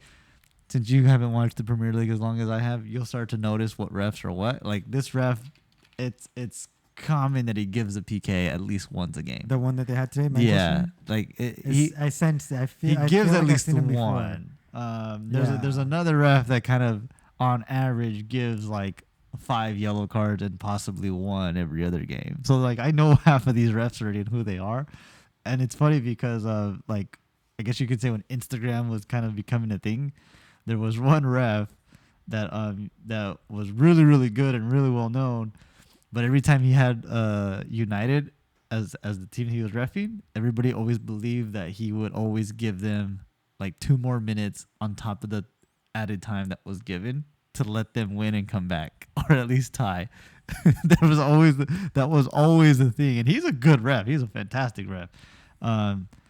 And sure enough, in those extra time minutes, whatever, they would always end up scoring and either tying the game or winning the game, and it would always be with that same damn ref. So if there was like a statistics like amongst refs on their win percentage, I think United would have a high win percentage with that ref as opposed to other refs when he's the ref. That's how people really literally saw it, and they always thought they'd always say, it was United +3, which was him and the sideline refs, because they always said that the refs favored United when he would be the ref. God. So Easy over there. Yeah, take it easy. so, but yeah, you'll see, like you'll start to recognize which refs are which and which ones like are okay. I've noticed it already with a lot of them. Well, I mean, I kind of noticed it in this game. I was like, yeah, like I said, like, or even the other couple of games I've been watching. It's just like, oh. Yeah, they at least in the Premier League, they let a lot of things go. No, for lots. They let a lot of things go as opposed to the other leagues. In some ways, it's good. They let him play. Because there was a few of them where I was just like, oh. He could have had 3-4 goals this game. God damn it, Ronaldo. That was a ball and a half that fucking gave that McTominay gave him. But he makes up for it. Yeah, he does. He still does. Yeah. Still got it. So, Well, I mean, I think they're gonna still be doing good. oh yeah. They won this game. Well, like I said, they were already doing good to begin with. You just think, added to do you it. think they'll play everybody in the Wednesday game, or was it Wednesday or Tuesday against one time the Against Ronaldo West Ham? Cup? No. Ronaldo will Half of probably these players won't play off. Yeah, half of these will play. The one that will play, like Lindelof will start. Henderson will be in the goal. Fred and McTominay play. Matic might start. The defenders, I don't know what young defenders they have. They tend to play a young defender. Bailey still. I mean, Bailey looks healthy. If Bailly's healthy, he'll probably play. Maguire will play. Ronaldo will most likely play. I think so. I think so. He'll most likely play. I'd Trying be to think. surprised if he doesn't. Trying to think who else. I mean, if It's a home game, isn't it? I believe so. Yes, it is a home game. It's So a yeah, home they'll game. probably play a couple of. They'll have. I say they'll start maybe 6 starters, and then they'll have 3 rotational guys that are normally on the bench to start. Like Van der Beek will probably start. Yeah. I think it's gonna be like the lineup. And then they'll for play the like Champions. one young guy. There's always the one young guy that's either from the academy or a sub that's young, and they'll probably either start him or have him on the bench. I think it might be similar to the Champions League the lineup that started. Where Van der Beek started. Varane didn't play. Lindelof Yeah, started. they like what I'm saying. They might sit Varane, they might sit Shaw. They'll probably start Diaz if he's healthy. I don't know who the other outside back. I can't remember who the other outside backs are. I have it all right here. I don't even know what I'm doing. Exactly. So let's On see. your phone. The keeper, though, I'm sure they'll start Henderson. They have Jones, Varane, Maguire, Lindelof, Shaw, Diaz, Bailly, Dalot. Dalot will probably start. Diaz, it says Diaz is still hurt. Sorry, when is that exactly? So Did I say Wednesday? It's on Wednesday? Diaz probably won't start. Dalot will probably start. Bailly might start. Shaw, no, I doubt Shaw will start. Cavani? Cavani, if he's Do healthy. they ever play? Has he ever played with 2 forwards? No. They never play that way at all? Mm-mm. Never. Cavani says he's still hurt. It says doubtful. Oh, really? He's supposed to be fine now, but it's still doubtful. So it just depends on his fitness. So he probably will be on the bench and then maybe get subbed in. Martial will probably start. Sancho will probably start because he didn't start this game. Sancho? Yeah, Yeah, he did it. he didn't start this game. He got subbed on, I think. Yes. So he'll probably start. Lingard might start. Yeah, Lingard. They'll probably all- So yeah. I think their starting lineup will be Ronaldo, Martial, Lingard, and I still think Bruno will play because Bruno plays every goddamn game. And then they're holding. I think they're gonna go with probably Fred and Matic. And then the back line. Oh, sorry, no. Yeah, if anything, Van der Beek will start, and then Bruno will probably sit. And then the back line would be Delors, probably Bailly, Lindelof, and Maguire, and maybe Shaw. Probably Shaw still. So. And then the bench will have all the young guys. The guys that don't really get to play. They'll have like two or three young guys. Like Mata would probably be on the bench. This tournament's all knockout? 2-game knockout? No, it's just one game. You lose, you're out. So if they lose this game, they're done. So it's a knockout game. Yeah, knockout. It's on knockout. FA's 2. No, they're both 2. It's just when they get to, I think when they get to to like one of the quarters or like the playoff round. Okay. Because these are like rounds, but it's like a ton of. It's like everybody. So it's one round for a while, and then you get to the 2. And then there's a point where they do get to 2, and then it's like, that's it. So, if I remember it correctly, because I let me see if it even has it on here. Where's the matches? Fixtures. Because if I'm looking at it correctly, yeah, because it just goes one round. They play it and that's it. If they tie, if they tie, then they have to replay the game, like on a different day. So they just play that second game away. So whoever was home ends up playing away the second game, but they had to replay it, which sucks because they have to literally jam it into your schedule. Yeah. So it's like the replay is not like, oh, let's find an opening in your schedule. It's like, nope, it's next week. So if your game is like, if you have Champions League next week on a Wednesday, it's like you got to replay this game Friday. And then if you had a league game that was Saturday, they moved that to Sunday. So that's like the crazy thing. So that's why a lot of these teams, it's like sometimes they win, when they win and then they finally play like that second, third division team. Yeah, they play all the guys that don't play because then the days later you got your league game again. So they want to rest all those guys. And then if you do a replay game, it's like, oh crap, like what do you do? You know, there was I don't know if you saw that one year Liverpool literally played their whole academy team. Yeah, they played the whole academy team. It was a couple years ago because they went to the World Cup for the Club World Cup. Yeah. And it's like the funniest thing was hilarious. They asked Klopp, they're like, Who are you gonna be playing? I'm probably gonna put Linda from secretary. She's gonna go in. I remember that. He started saying all these random names. And she'll probably go in and play, and this one will go in and play. Yeah, I remember that. God. Yeah. I thought it was the funniest thing. But that one was where it was 2 games, and I think it's this one. I can't remember. But that one was 2 games because they lost the game like 5-1, and then when they played the second game, then they had everybody, and then they're winning like 4-0 and still somehow got through. So it really depends, you know. I think it just depends on which one it is, and I can't remember. I want to say it's when it's a certain round when it becomes 2 games.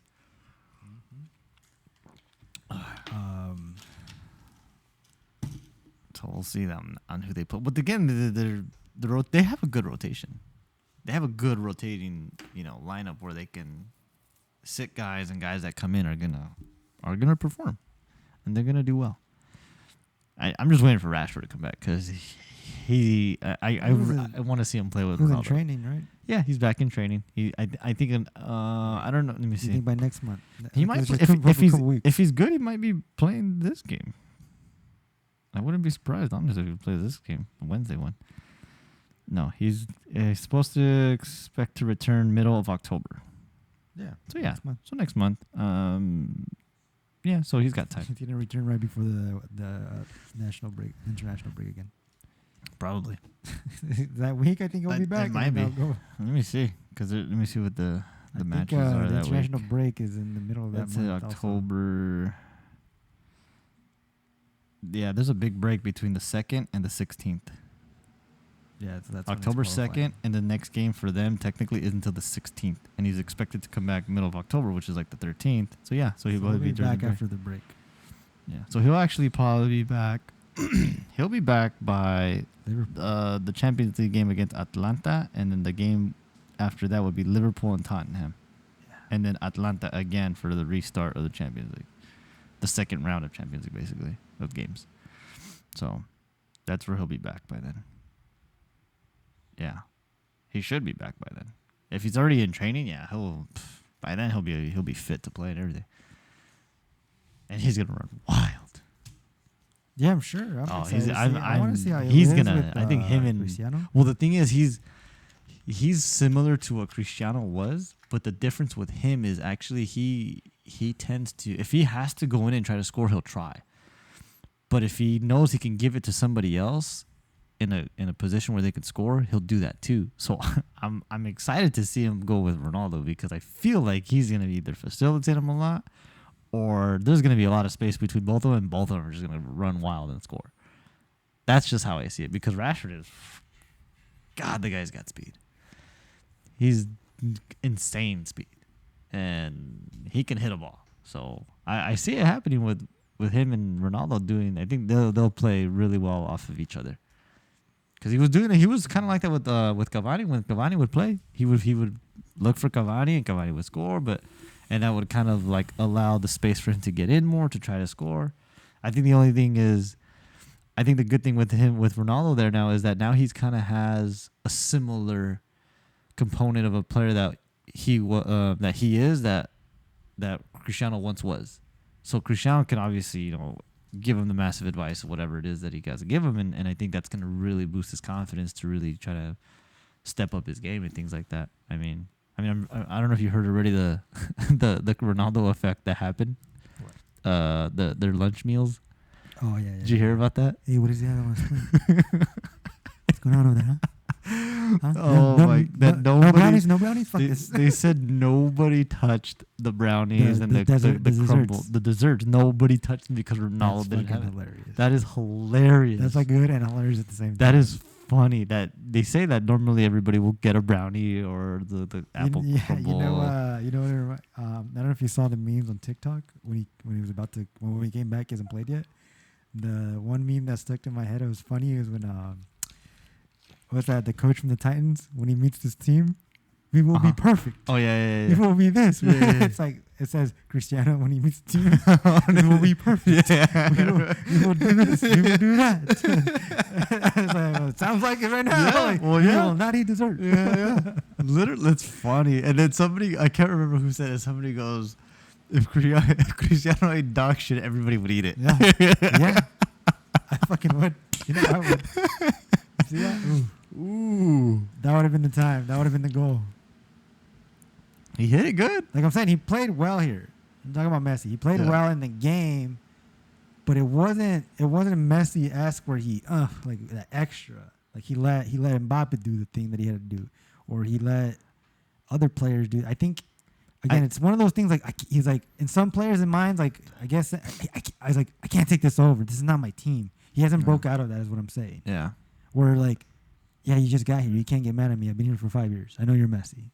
But I think he should. Just seeing the few plays right now, it seems like they're all the same. I don't see. How can I put this?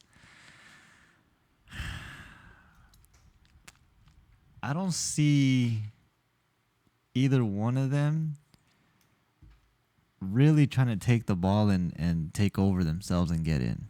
Well, that's what I'm saying. I see a lot of like, because even in like. I mean, we kind of noticed this even when he was with France in the World Cup, is that he could get past the player. It's the fact after that is where he tends to lose it a lot, and that's where he kind of it hurts himself sometimes. Where he could have gotten past and just controlled himself a little bit better, he would have scored, but he just kind of like overdoes it, and then he loses the ball and loses the opportunity.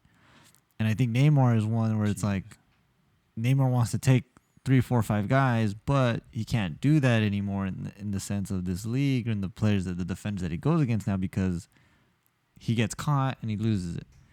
And then Messi is not what he was then in terms of being able to kind of take those players on, because they kind of anticipate it now. And the problem I'm looking at is that when either one of them gets the ball, the other does not open or get ready for the pass from them.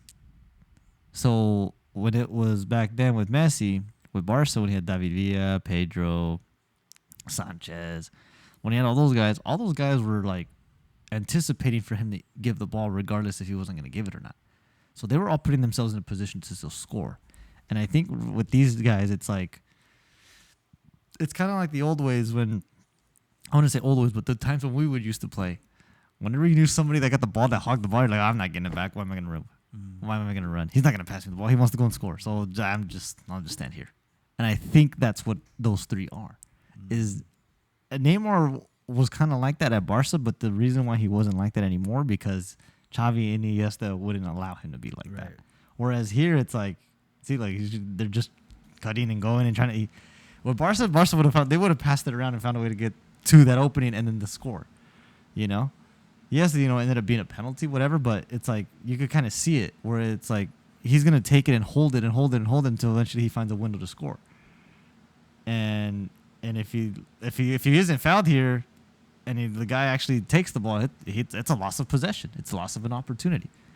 And I think over there, like with Barca, he wasn't like this. He wasn't really. I want to say he wasn't allowed to be this, but it's like they made it aware for him to be like, you don't have to do that here. Like you can give it to Xavi, and Xavi will find you back. Or here, it's like, well, who do I give it to here? And who's gonna give it back to me, kind of deal. And I think the same goes with Mbappe.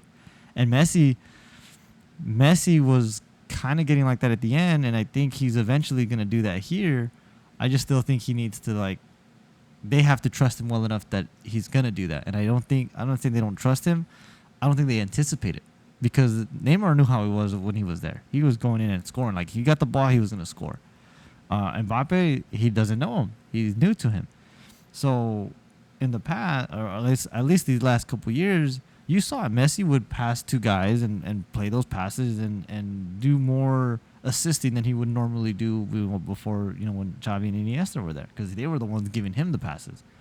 So here he's probably going to do that. It's just the thing is Neymar is not used to that change of what Messi is now, and Mbappe doesn't know that. So they don't anticipate it as much as you know, if they had him for multiple years. That was nice. Yeah, I didn't see who crossed it. I didn't see either, but Icardi, he's hanging in there. Super sub. He went in for Messi? I assume? I think it was, yeah. Oh, Wijnaldum did play. I didn't even know he played. He didn't look like he was on the field.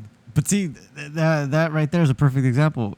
Messi, I don't think is a guy that's going to run in. Oh, he's not going to get the header and jump either. That's what I'm saying. So that's kind of what I'm trying to say is that Icardi is a guy that's going to anticipate. He's going to anticipate and go in and make a run. Yeah, they already said that. I don't think Messi would have even been in that situation there, nor to even make that run. Right. So that forces, I think it was Mbappe. That would have forced Mbappe to try to take the guy. Yeah. So that's what I'm saying. It's like you're looking at a player that's in the central part of the field now, pulling away the two center backs because he's going to make that run. Whereas with Messi, he probably would have been over there next to Mbappe, and they all would have kind of been at one side, just kind of knocking it, but there's really nobody in. And there's no anticipation to really make a cross or really make that next play. So just seeing what I saw right now, this highlight, that's probably what may end up happening until they could figure out, like, hey, look, like, because Messi lately, the last couple of years, he's been floating like everywhere on the field. He really doesn't stay in a position anymore. He just floats everywhere. He just goes anywhere and everywhere and just floats around.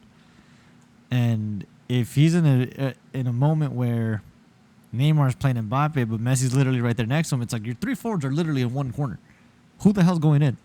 Your midfielder's not going to run in because then they just leave everything open in the middle if you guys lose the ball.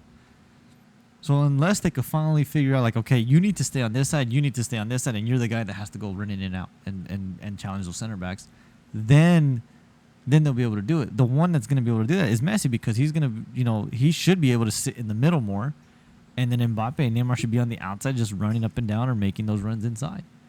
Because Messi's going to be the one to get the ball, beat a player, and then make that next play. You know? Because he's going to look for that pass. So what do you think they should do to actually honestly get it going quicker? Like, honestly, like, okay, they should go back to how they used to play with when Barca played with Messi as the false nine.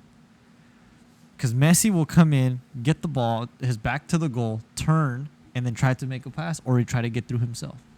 I think that'd be the best move for them. Because he's not going to run down the field and make runs inside. He's going to, if you really watch Messi, you'll see he floats around and he kind of walks everywhere. So if you just leave him centrally, let him check in and get the ball and try to play it out, he's most likely going to get more assists than anything. At least that's what I see.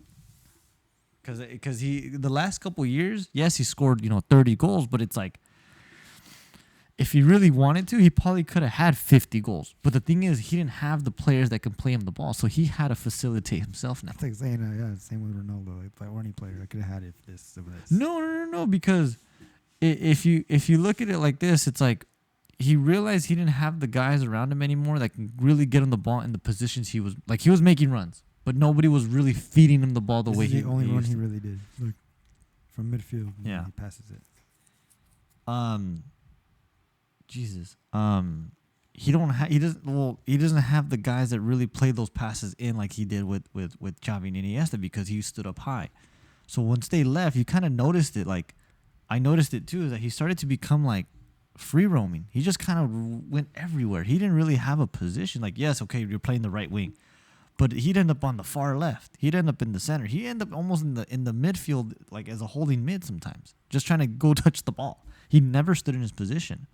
So that's what he does a lot more of now. And yeah, we could say that about every player, but you could see it with Ronaldo now. Ronaldo was if correct me if I'm wrong, because you watched them more than I did, especially at Juventus. He played more on the outside, as far as I saw. And he would go up and down, and then so how could I put this? The direction of the play was always going towards Ronaldo, which was the left. So that's why I always thought they were really successful, because everything was solely focused in that area. Now you go to United, if you look at these last 4 games, he's the center forward, but the wingers, the middle, they all know how to move the ball. They know how to play it. So now it's like, instead of shifting everybody over and focusing on one corner, because that's where Ronaldo was with Juve, it's like, oh shit, he's in the middle. Shit, we got this guy on this side. Shit, you got this guy on this guy. Now you got this guy. It's like the team ends up spreading out, because now you have to worry about everybody else. So that's what I'm saying. I think here it's like with Messi, Neymar, and Mbappe, they both kind of like, in the sense, run around, but neither one of them wants to anticipate the next play from the other. So it's like if Mbappe gets the ball, it's like, okay, let's see what he's going to do. Yeah. Let's wait. Okay, he beat 1. Okay, he beat 2. Oh, shoot, now I should run. And it's like, by then it's too late. And then he loses the ball and they get frustrated. And then when they get frustrated, it's like, well, I'm not going to give you the ball because you're not moving. And then it's like, well, I'm not going to move because you don't give me the ball. So that I see is what may be their issue. That was his closest shot to finally scoring. Yeah. But see, like, Neymar up, and then he's just coming back, and then there's that play. Yeah. I don't know who did that back heel. See, and like we just said earlier, Neymar did. Like we said earlier, hold on. Oh God. Like we said earlier about Icardi. Icardi wouldn't make that one all the way up. He would already be up there. Yeah. So it's a different dynamic. That's what I'm saying. Yeah. Yeah, because even Messi passed the ball. The pass, then he starts to run. And then he has to sprint. Well, that's what I'm saying. But that's what I'm saying. But see, this is where they would be effective. If he comes in and lets those two stay up high and play the ball. Oh, you think that should have been a one touch? Why when he gave it to you, just he two-touched it? He touched it and then he shot. Right here, blast it. Boom. Oh, yeah, I should have blasted that. Yeah, I think he would have got it like on the corner somewhere. He should have hit that first time. But yeah, I mean, if from that play, that looked like what I was talking about, where he should be in the middle, kind of get it, and then play it, and then let the other ones do the run, and he goes along with it. Just happened. So, commercial or advertisement. They're not even called commercials anymore. They're called ads. Is it really? Ads? There's not commercials? They're not commercials anymore. They're ads. What's a commercial? Kids don't even know what a commercial is. What is a commercial? It's called ads now. Do they know what cassettes are? VCR? Videotape? I'm waiting to like get one and just show a kid like, what is this? What is this? And they're like, what is it? Like, I want to see like the amazement out of their face. Like, what am I looking at? Is that a dinosaur? Yeah, no, this is. But see, like the few times I've already seen him play the pass, play the ball. It's like, if they do that, then I think they'll be successful. But the moment, like, there's nobody on that far side over there. See, like they're right next to each other. Yeah. And then but see, you know what I'm saying? You see that right for the winger would. Yeah, that's what I'm saying. So they're ball on one side, so it's like you got to look at it like this, like the defense, it's like, well, there's nobody here. I don't have to worry about anything because there's nothing here. I'm surprised that's Everything's where he there. plays at Barcelona too, on the right. No, No, that's what I'm saying. Is that when Pep was there, he Or had him obviously in the he- center, whatever. But the times where he was on the right, he was still disciplined to be on the right. Where after that, You're right, he Travis started to said that. just like float around, and there is I no think one they ever used to there. that. Yeah. So now he's used to doing that here, and it's like if you do what we just saw, there's literally nobody on that right side. Anybody else like Icardi would have been either on that right side or whoever would have ran in and been able to like slot that in on the far post.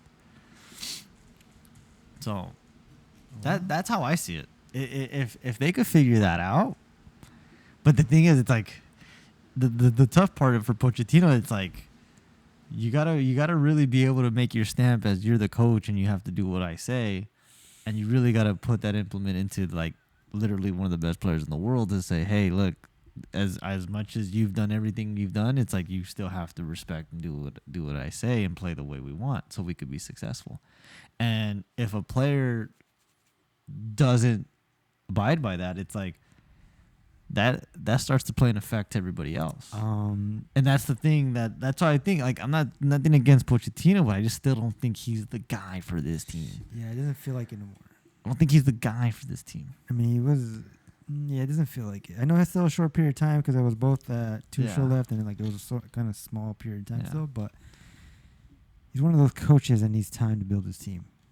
I don't think he's a coach that can come right away. I don't think it's. I don't want to say it's. It could be somewhat time, but I think it's also Because look at what he did. Well, at there Tottenham. are some. I would say there's a very few amount of coaches that can really break through a player that is world class and still get the best out of them. There are very few coaches that can do that. And then there's those coaches that can get the best out of non-world class players and make them look world class. And I think Pochettino was that at Tottenham because he didn't have anybody. Kane was okay. I mean, Son was really coming up. Lucas became a sensation for them at Tottenham, and he was at PSG for the longest time. And he was there for a while, and he made guys there like he took them to Champions League with a crappy team. Like that team was not that good, and they got to the finals and they lost 2-0, I think, to Liverpool that year. In a final where they were literally like a wounded animal, but still played really, really well and managed to get through. So and then in the years past, he was very successful with the teams that he had. So I think he's one of those coaches where it's like, if he has players in the sense that are unknown, he can really implement what he wants to do, and the players will bring it out because those are obviously players that want to make a name for themselves and all that stuff. Where here, it's like you got 3 of the best players in the world, as your front line, and have been playing this game far further than probably you've been coaching, and are probably not going to take a lot of what you say. And they're going to try to do their own thing still. And when the moment a player tries to do their own thing, you've already lost them. You've already lost kind of the team because now you're looking at, well, if he's doing whatever he wants, well, then I could do it too. Yeah. And then the next one's like, well, I could do it too, And then but then there's gonna be that fine line of players where it's like, well, no, you still got to do it. Like, there's gonna be those amount of players that are gonna say, no, you gotta do what coach says. You gotta do what we gotta go through what he says, and are gonna follow what he says to the T. Where there's gonna be others that are like, no, I'm still gonna play the way I play. And before you know, the team just, I want to say dismantles, but it just becomes, unorthodox in the sense where there's a lot of situations where they just don't play well together anymore. And they just don't do well. And then players get removed, and then you get rid of players, and then this and that. And before you know it, it's a whole new team again, Or the coach gets removed, and they try to find a coach that can handle these kinds of players, So it's if they could, like I said, if they can come together in the sense where they can play together, yeah. And I think the, how can I put this, the fire starter, or I don't know how to I don't have good phrasing for this, but is the whole thing with Mbappe not wanting to resign and basically hinting in the sense where he wants to leave, like he doesn't want to be there. So you already got a guy that really doesn't want to be there, but he'll play and Seems like he's and still do his playing. thing. But it seems like he's gonna play more for himself than the team, and that's where it doesn't really go well. Though I get what you're saying, but Yeah. from the games that I've seen him, Yeah, no. So he's playing. Like I said earlier, he's playing for himself. Like you can see when Neymar and Messi are not on the field yeah. because he's scoring all those goals. Yeah. And the 2 games that they played to get all 3, he hasn't scored. Because I think he's kind of like, Like you I don't want said, to play with these guys. Like you said earlier, they're not gonna pass it back. Yeah, Let him go so do I don't it. want to play with these guys. Yeah, no, I think. And I think that's what it is. I'm somewhat surprised, but I would want to know. I don't know. I kind of want to know why. Like, It's an ego thing. like an A lot ego of it's thing, an ego or thing. is he like I'm really gonna stay loyal to my idol Cristiano and not do anything with Messi? Like what's in his head? Like, you know what I mean? Yeah. Like I wonder if that could be a thing. Yeah. Like I wish I would play with Cristiano instead. Like Yeah. I know he's being respectable right now, but like Play with Cristiano. Yeah, bring him to United. why not? You can give we'll give Martial back. 'Cause he's French, so it's good to take him. It's an even trade. It's an amazing trade. A Frenchie for a Frenchie. There you go. So. But you know what? We don't speak on it too much. Juventus is not doing good. Nobody cares. Can we say? Nobody cares. But can we say? Nobody cares. Can we say it's because Cristiano left? Yes. It's similar to I what think- happened I to think- Madrid. I think. Oh, no. 'Cause Madrid wasn't doing good when he left. I wouldn't say similar because Juventus was already not that good when he got there. They were pretty good. But the thing is when he got there, When he got there, they played him the year before. They didn't like the semis. they didn't make it any better for him. Whereas Real Madrid, he got there, they were okay, but they made it better for him along the way. I'm talking Whereas about when he with left. Yeah, but I'm saying in the sense of like, I don't think him being there was gonna make much of a difference because they didn't really value him in the sense of making the group better. I don't think they did enough to really show like, hey, we're gonna make Juventus this team. I want to say like Real Madrid, but at least we're gonna go after players and get the guys that we can try to get to really make this better. Because I think with Real Madrid, when they got him, like they went and got players obviously around them, and they got better players throughout the years, and then they got obviously better coaching and stuff like that. With Juve, it just seemed to me like it was like we got Ronaldo, we got the attraction. That's all we need. We don't really need anything I else. feel like when they got him, after looking at it, I think they really thought, hey, I think you can do everything by yourself. That's what it seemed like. That's what it seemed like. That's what I'm saying. Like that's what it seemed like. It didn't seem like they were really trying to go after players. Because even remember, I was telling you, it's like really they're not going after anybody this year. Like that's who they got, or that's who they got. Like really, like who are they trying to get? Like, and I always tell you, like that's not gonna make a difference. I was like that's not gonna help. And you were like, no, we're gonna win it. Like no, I was like. They're not going after guys that they need to get. Like, they're just literally there, just like, oh, here, go get this guy or go get that guy. We got Ronaldo, so we're good. Like, that's all we needed. Like, it just seemed like they were just going after things that just, like, were just for them to get the attention. And it clearly didn't go well at all, like, in my opinion, because they won the league, and they're like, oh, for the 9th time record or whatever, and it's like, okay, they were already winning before that without him, so it's like that had nothing to do with it.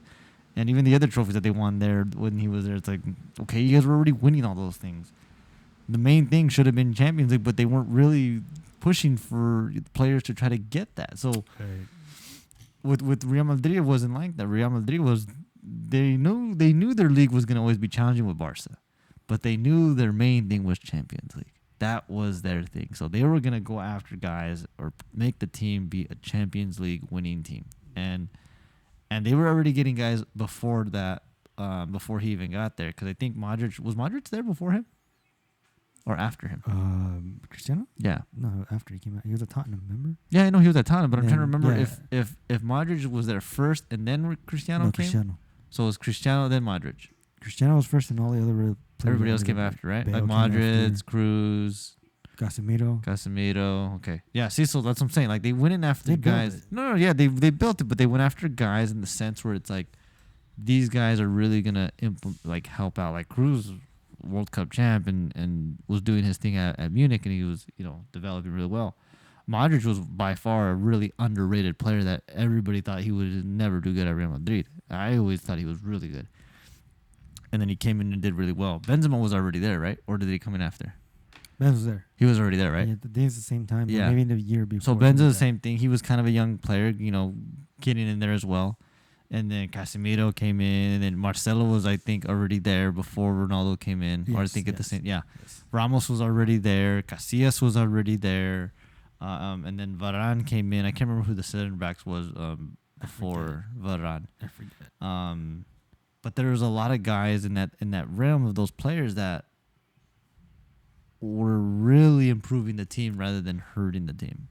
Whereas with Juventus, it's like, well, who are they really getting to improve the team? Like, De Ligt, I think, was the only one that I thought was going like, okay, oh wow, they're really going for it. They're really gonna try to go in that direction. But then he had a disaster of a season. Like, God, what unfortunate season he had.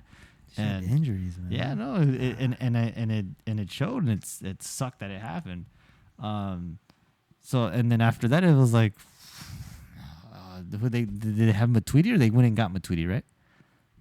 Wasn't it? No, Matuidi was there before already. Ronaldo? Yeah. Okay, And then I'm trying to remember he was who only there else for they 1 got. year. So They got really Ribia. the big signing, I guess you could say, was De Ligt, Yeah. and that was it. In In reality, they got because Dybala was already there. Ramsey, Ramsey, oh God, Ribia. Rivia, Yeah. okay. Douglas Costa was there for the 1 year, and then they left. He was the one I actually thought was gonna He do was something doing for them. well when 'Cause he was when doing they well. got the second year he was there. Yeah. But he was injury prone. I was like, dude, this guy Yeah. cannot last a whole season. Like Yeah, the first so I 5 don't- games, he was legit, and I was like, dude, you can't. So I don't last a whole know. I game. don't know. Again, it didn't seem like they were going in the direction to try to say like we want to win Champions League and be the best team out there, because they were. I mean, for the team that they had and be able to go as far as they did, I can only imagine if they actually went after like better players. They could have been a team that challenged, but again, it's like, and then they fired their coach like every year, that too. So it's like, so they're in that situation Just, now. looking about back at it, they're all desperate to just figure it out as quick as possible, make it happen. And But just it's crazy didn't work. because like before him, they weren't like that. I know that's what I'm saying. So it's like, That's the crazy part, because before him, Buffon, Cellini, who's the other center back with them? Who's the other guy? Bonucci, Pirlo, Pogba, Dani Alves was there, Higuain, Morata. They had guys that were kind of like there for a really long time, and they just that's why they were, I think, successful. And then this happened. Is like it seemed like shit. We got Ronaldo. He's too much. We got to get rid of guys and just kind of go get a bunch of cheaper dudes. Dude. And it really, to me, I think it really backfired on them. I wouldn't say it backfired entirely. I would say entirely. I just don't think it went. Because it went from Juve, like from when I saw the years before Ronaldo got there, it went from Juve going to Champions League final twice in a span of I think 3 years or 4 years, and even before that, where like Juve was the team to really, like, their league was whatever, but Juve had a presence in Champions League. Yeah, because there was twice. Remember the last minute PK with Ronaldo against Juve? Juve was winning out. They came back 3-0, remember? They were beating them 3-0 in the first game. Juve was beating who? Riyadh was beating Juve the first game. 3-0. That was when Champions League. But that was when Ronaldo was at Real Madrid. Yes. Okay, Do you yeah, remember that? Yeah. And in the next following game, Juve 3 goals right away. Yeah, boom, yeah. Boom, boom. Yeah. And it's like just that one penalty. But like you say, like their presence was like Yeah, no, that's what I'm saying. They had a presence in the sense of like, oh man, Juve is gonna really challenge. And then when Ronaldo got there, it didn't seem like that presence was really there anymore. It seemed more like, well, it's Ronaldo. It's just catered to him. Yeah, like it's like, oh, it's Ronaldo. You Like gotta cater to like we're gonna give as Ronaldo much as we everything. can. Yeah. first. Like it was like a. So that's why first hit. I never felt that presence with Juve when Ronaldo got there anymore until that. Yeah, in that's Champions why. League. That's why I think it's a way more different feel with Manchester right now than how it was with Juve. Because I mean, even though they lost the first game, it's like you saw it. They were really dominating the game, and they could have easily gone 2 or 3 goals after that. But the red card really shifted the momentum for them. It like took a massive 180. So with United, I think in the next couple games they're really gonna make their presence. I mean they made their presence known in the last couple of years. It's just the last few games is where it really hurt them, and that's what really ruined it for them going forward. So I think that's why. I think that's where Ronaldo coming in is really going to define that and make that difference for them to actually do well, to really secure that second place or that first place to move on to the next round or to the playoff rounds or whatever, to get out of the group.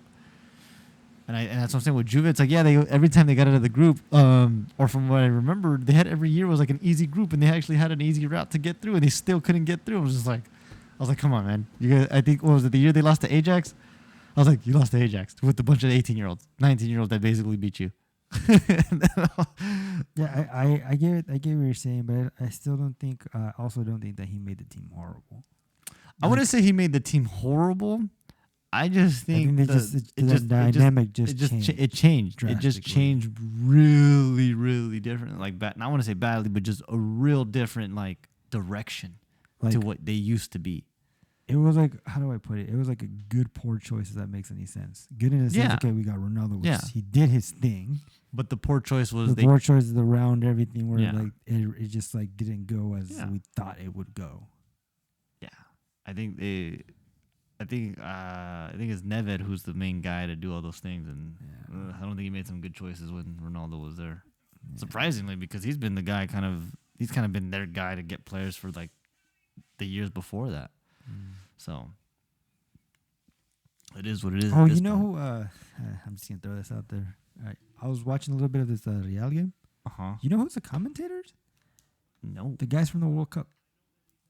It sounds like I'm watching the World Cup. Oh, is it? Yeah. They don't use the because it's ESPN now. ESPN Plus. Oh, so the other guys are not there anymore, huh? So Italy's league left to Paramount Plus. Oh, okay. So that's when La Liga came in. Oh, so we don't have the. But it sounds like the Magisterial guy anymore. No, that's BN Sport. I know, but they were doing the La Liga. So what do they do now? The French league. Oh, I didn't hear him do the. Well, he wasn't in that game. He wasn't. The moment he does a Messi game, he's gonna. I'm surprised. Yeah, it wasn't. He wasn't doing that game. That guy. Oh man. But you know how you know that feel when you watch the World Cup, who the commentators are. Yeah. And you just know that the game is like, hey, it's the World Cup games because they're not in the English side. Yeah. I turned it on. I was like, oh shit! It's like it feels like I'm about to watch the World Cup game. I like them. Yeah. Oh yeah. I like how they announce. Yeah. So I think they did good. Like for them to do Ian, what's his name? Ian Drake. Think so, yeah. Right, the one that does like all the USA games. He's doing them, and I'm like, okay. I was like, he's doing the La Liga. Like it sounds cool. Like that's cool. His voice, like it sounds good to me. But yeah, I just wanted. I'm just waiting for that guy that always I can't remember his name, but man, he like praises Messi, like he makes him sound like a god. Guy from BN Sports, right? Yeah. I don't. Yeah, I love his commentary. Like he's cried. He's cried. He says some funny things that you would have never thought he would say. Like, where did he come up with that? Oh my god. But, you know, he kind of remind me of. He reminds me similar to a Chick Hearn. Cause Chick Hearn, like he didn't have that excitement, but he would say some like funny things. Have you ever heard Chick Hearn like commentate? Like he would say some like weird things. I was thinking about the kitchen and the door and this and that, but he would go implement it to basketball. And this guy is the same thing. It's like he talks about cucumbers, how cool they are, and slices like butter. It's like, and he says like the most randomest things. I was like, where did that come from? Oh man, but yeah, I haven't heard of him more because obviously it's not. Barca they hardly or he was always in the Barca games, and I guess since Messi's not there anymore. Well, right, La Liga left BN Sports. Yeah, so that's why. So he's just doing the From what I've seen, just the French league on BM Okay. Sports. I gotta check out one of them then. Yeah.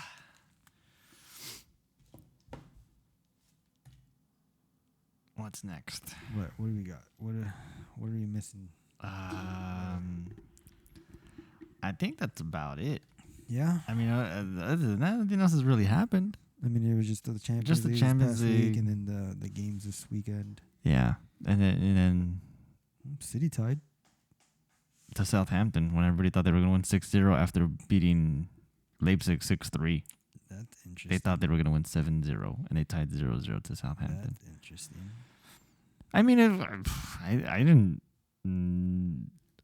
It's not a surprise to me because I've always watched the Premier League, and everybody that always assumes those kinds of things with teams like that, it's like, Well, yeah, it almost happened with United today. yeah, Right. you could go and win our Champions League or the game before, 6-0 to like, or 3-0 to a very strong team, and the next game you're playing the last team in the bottom. But it's like I said, like I told you, you haven't watched it enough to realize it, but you're gonna see it where it's like, oh, it's the last place team, they should destroy them. But you're gonna see that the last place team, they literally like play for their lives. No, like, they do. like it's I get what you're insane. saying. Like I watch some of the other leagues, and it's like when it's the lower end team, it's like it's the lower end team. Like they kind of know they're the lower end team, and they play like a lower end team. But over here in the Premier League, it's like they know they're a lower end team, but they know like if we could stay up here, wow, like what an accomplishment. So they fight for every single weekend, like if it's their lives depended on it. And it's great. It's great to see. Like Brentford right now is in the top 10, and they just came from the first division. Oh, it was like Leeds last year. And it's like, what just happened? No, I get it. So But they're all in all, I think Brighton Hove Albion is in the top 4. who? Brighton Hove Albion. Exactly. Who? Exactly. Who? Oh, the crest is a bird. Yeah. I just know him as Brighton. I don't know Oh. if there's another part of the There's name. Brighton and Hove Albion. This is Brighton. Yeah, they're another team they lost. I think they were gonna be undefeated, but they lost to Everton. But again, that's another team that's like 4 wins in the first 5 games. Like, who the fuck would have expected that? But like I said, I think in the last episode, I was saying I think it's going to be a very interesting year all around for all leagues. I know we don't talk about other. We haven't talked about Holland is doing great. He's scoring goals. Do you think he's like the next Ronaldo? Do you think he's getting there? I think so. He's been scoring goals. I wouldn't. I don't want to call him like the next Ronaldo because usually when you compare, or at least how I do it, when I compare I guess a player, I'm basically just saying by goals, I would. But then again, it's like Lewandowski scored goals. but not consistently 15 years like these other guys. I'm talking about that. Well, Haaland, I don't that. know because he's been at. Like I said, I think I don't remember if we talked about it in the last one, but I said I think I see Haaland as the Lewandowski of that team, where it's like he's gonna do good with Dortmund, and I think he's gonna end up at Munich rather than go to like a Madrid or United or like a Barca or wherever. You know, like I see him probably ending up being with Munich and still being successful there as he was at Dortmund. If I going to like a Madrid or a City, I don't know if he would be as successful just in the sense of how he plays. Well, I mean, he's scoring in Norway. No, he's doing great and scoring in his goals with his teams. I'm not saying that he can't score. Is that I just see him more like a Lewandowski because Lewandowski had I think the opportunity to go to like a Madrid or things like that after Dortmund, but he ended up going to Munich, and he was being successful there. I don't know if Lewandowski would have had that same success at a Real Madrid or at a Barca or at a City or at a United or at a Chelsea, just because of the way some of these teams play. I don't know what it is. I feel like I'm not saying how do I put this? I feel like teams around Germany, like Poland, who else is around there? Belgium. I feel like the players around that sort of area kind of play the same and stick to it. Because I don't really see a lot of them kind of go outside of that and then still be successful. Like the one that was anticipated to do that was Timo Werner. And God, what a horrible season he had when he got to Chelsea. And everybody, and he even said, he goes, I did not expect this. He goes, I did not expect the defender to be like this at the Premier League. Like he thought he was was scoring goals like crazy for Leipzig at in the German league. He was like the talk of the play, like the year, to try to get, to come over. Everybody wanted him. Chelsea ended up nabbing him, but he didn't obviously have the season that he was expected to have last year. And I think, I don't think he'll ever, not that he'll ever have that again, but I think it's going to be a while to where he goes back to that, where he's, constantly scoring goals, because now they brought in Lukaku, and Lukaku, him was just development over time. But I always thought Lukaku was going to be something special. And the moment I saw that guy, and I was just like, wow, like if they could hold on to this dude and really develop him, like this guy's going to be dangerous. And then when United got him, I was like, oh my God, we actually got him. But again, I think we got him at a bad time, and I want to say in a bad part of his career, but I just think in a bad moment where he probably wasn't the guy to get at that time for the coach that we had at the time as well. Conte really unleashed them. I don't know what Conte did, but he really unleashed them to be like amazing. And then, he's back at Chelsea, and he's kind of doing the same thing he was doing at Inter. So I still don't know with Haaland. It's like he's doing great. He's doing fantastic at Dortmund. I think probably the one that maybe will get the best out of him if he were to leave outside of the German league is either going to be Chelsea or probably Liverpool. Just because Klopp and Tuchel are like German coaches, and I wouldn't say play exactly the same way, but would know how to get someone like him to score goals. But I don't think Chelsea's going to get him because obviously they have Lukaku. The only one I would think would try to go and get him would probably be Liverpool now, because it's Salah, Mane, and Firmino. They're kind of like, I don't want to say they're aging out, but they've been there for quite some time. They've been there for quite some time, and I think they need something new for them to really amp up that team. So I think he would actually be a decent fit there, just in the sense of how Klopp plays. For Madrid, I don't know. I don't know. I think Madrid has a lot of missing pieces right now too. I mean, it could be like if they if they don't get Mbappe and they go after him, it's just you're kind of like, okay, we got to get rid of Benzema now, because they're kind of the same way. They're both kind of the same player in the sense of what their mindset is: just go score goals. Benzema's not gonna go take players on. He's just gonna try to find the goal. Haaland's not really gonna take players on. If you really watch Haaland play, he just runs through people. Yeah. He just runs through and tries to score. That's all he does. He doesn't really try to take players on. So you kind of have two similar players now. So one of them's going to have to get removed, and they're going to have to get somebody around him in the sense to really feed him, And that's why I'm saying I think that's why Liverpool would be that kind of fit, because the players around are going to feed him. They're going to just feed him the ball, because I think that's just how German soccer is. They're not really much of like pass and this and that. It's more like get it forward and let's go and go and go, And if he goes to Liverpool, then that would be, I think, a good signing for them. For Madrid, it's going to be one of those like, okay, we got you. For Madrid, I think it's going to be like a Ronaldo thing. They'll have the teams that are all old guys, veterans. Ronaldo came in, and then they basically got to start now building again all over again around him. I feel like that's what it would be. And that if they get him. But if they go for Mbappe, it would probably be, I would just say it this way.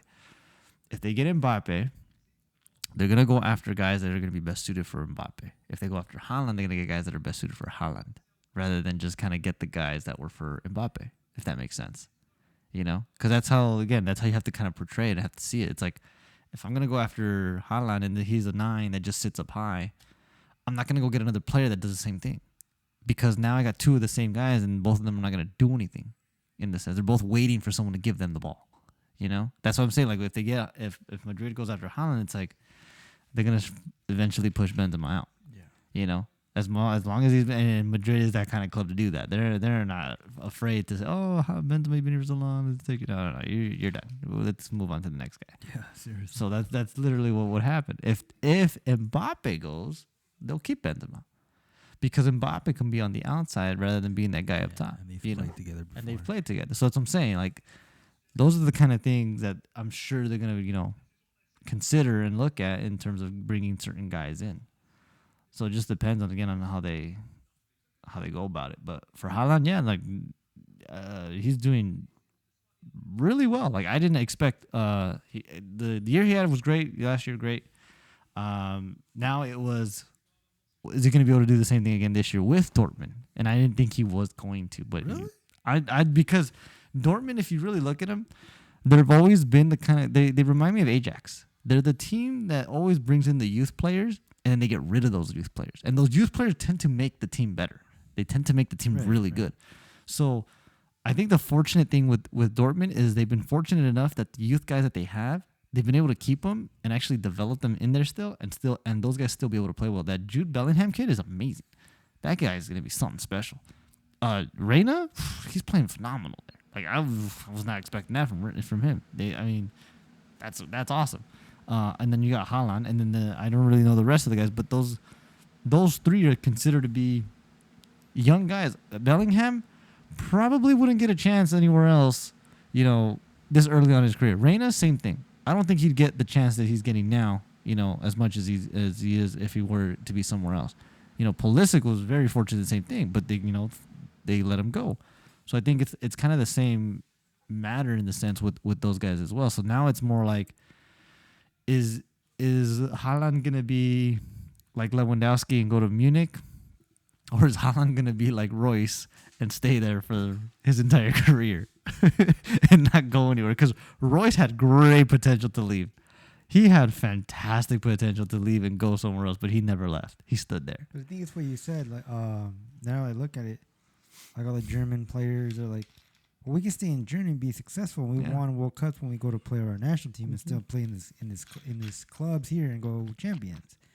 Because like the three, the only two German teams have always been Borussia and Bayern to go to Champions League in the final. I can't remember another German team to do that. I don't remember. To even go to a final at least, right? No, it has to be it's been those two. So, and that's where most of the German players are, right? Yeah, on the Germany team. So it's like, and that's the thing too. It's like that's why I said I see him more as a Lewandowski, because his national team isn't great. It's Norway, and is it going to be anything better than what Poland was? Because when Lewandowski was coming up, Poland was kind of the same thing. Oh, it's Poland, but then they did decent. They did okay. He was scoring his goals. He was doing his thing, but they weren't really doing much other than, like, put it this way. The focus for Lewandowski was not Poland. It was like, oh, man, he's doing good with this club. Like, who cares about what he does with the international? But with Haaland, it might be a little bit different because Norway is coming up a little bit. I think it's they gotten a few players around him there. So it might be, I wouldn't say it's going to be a massive difference, but I think it's just going to be enough to kind of like, okay, he's doing good with both, but I still don't see him in the sense being as successful maybe somewhere else, because I guess in the sense of just the style. I honestly think differently. I think he's gonna replace Lewandowski at Munich. I think that's a possibility, and I'm not saying that's not 100%, or I think it's close to like 70. I see that more likely than anything else. Anything else, part of what I see, the fact that he's from Norway, he's gonna help build Norway, and Ole's from Norway. There's a possibility that Ole was his first coach at Mallow or something like that. Right. Or some weird Norwegian team. Right? Yeah. That Ole was on. So I think that's a possibility once Cristiano's last year is, hey, come in and replace Ronaldo. Well, meaning that depends on how many years he has left at Dortmund. If he's free next year, or something like that. Yeah, see, if he's free next year, then anybody can go scoop him up. So that's what I'm saying.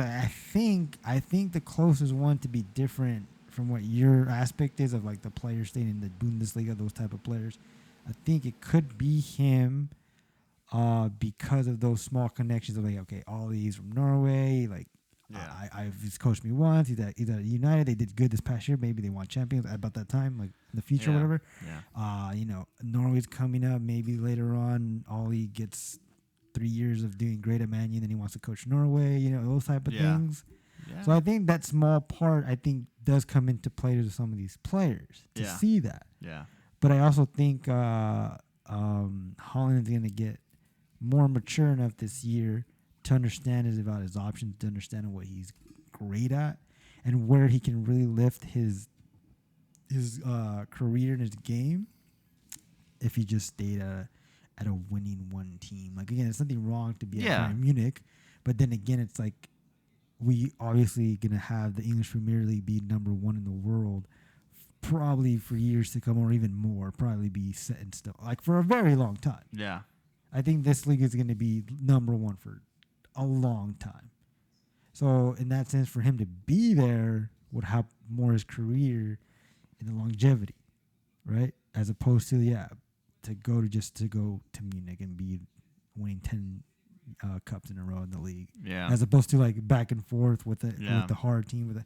So I don't know. I think that's a small part. Like I said, I think it's more 70 to almost 80% what you're saying. Yeah. As opposed to what I'm saying, I think there's a possibility of that. I'm Yeah. not ruling it out. I think I can actually see it a little bit more because of those small connections of the Norway connection. And stuff like that. Yeah. But anyway, I don't know. Anything can happen. He Oh, can surprise us and be like, well, I'm just going to fucking City, or I'm going I know, I right? ended up at Liverpool. Like, it's just something randomly he wants to do, you know? Yeah. But we'll see. I personally don't want to see him at the Bundesliga for a long time. I actually want to see him in the Premier League. No, yeah, I would like to. I mean, I'm sure like anybody else would like to see him somewhere else other than there. But But I think the same could have been said about Lewandowski. I'm sure everybody would have. I mean, like the rumor at the time was he was going to go But Madrid. see, And the stuff reason like why I that. brought up Holland is because he's younger.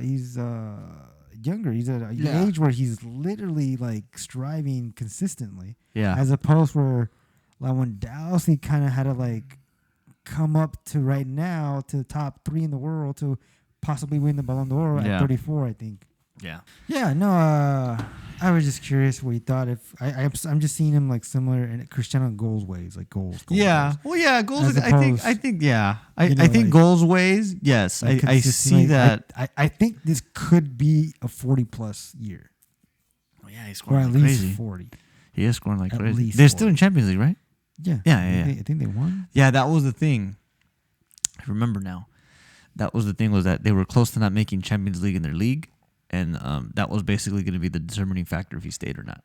And because they made it, he ended up staying, which I'm for sure positive that if they didn't make it to Champions League within their league, he was bound to. He would have left this year. I don't know where he would have ended up, but he would have been gone. So, I mean, who knows? He could have ended up at United, and we would have gotten him instead of Cristiano, because if they didn't make Champions League.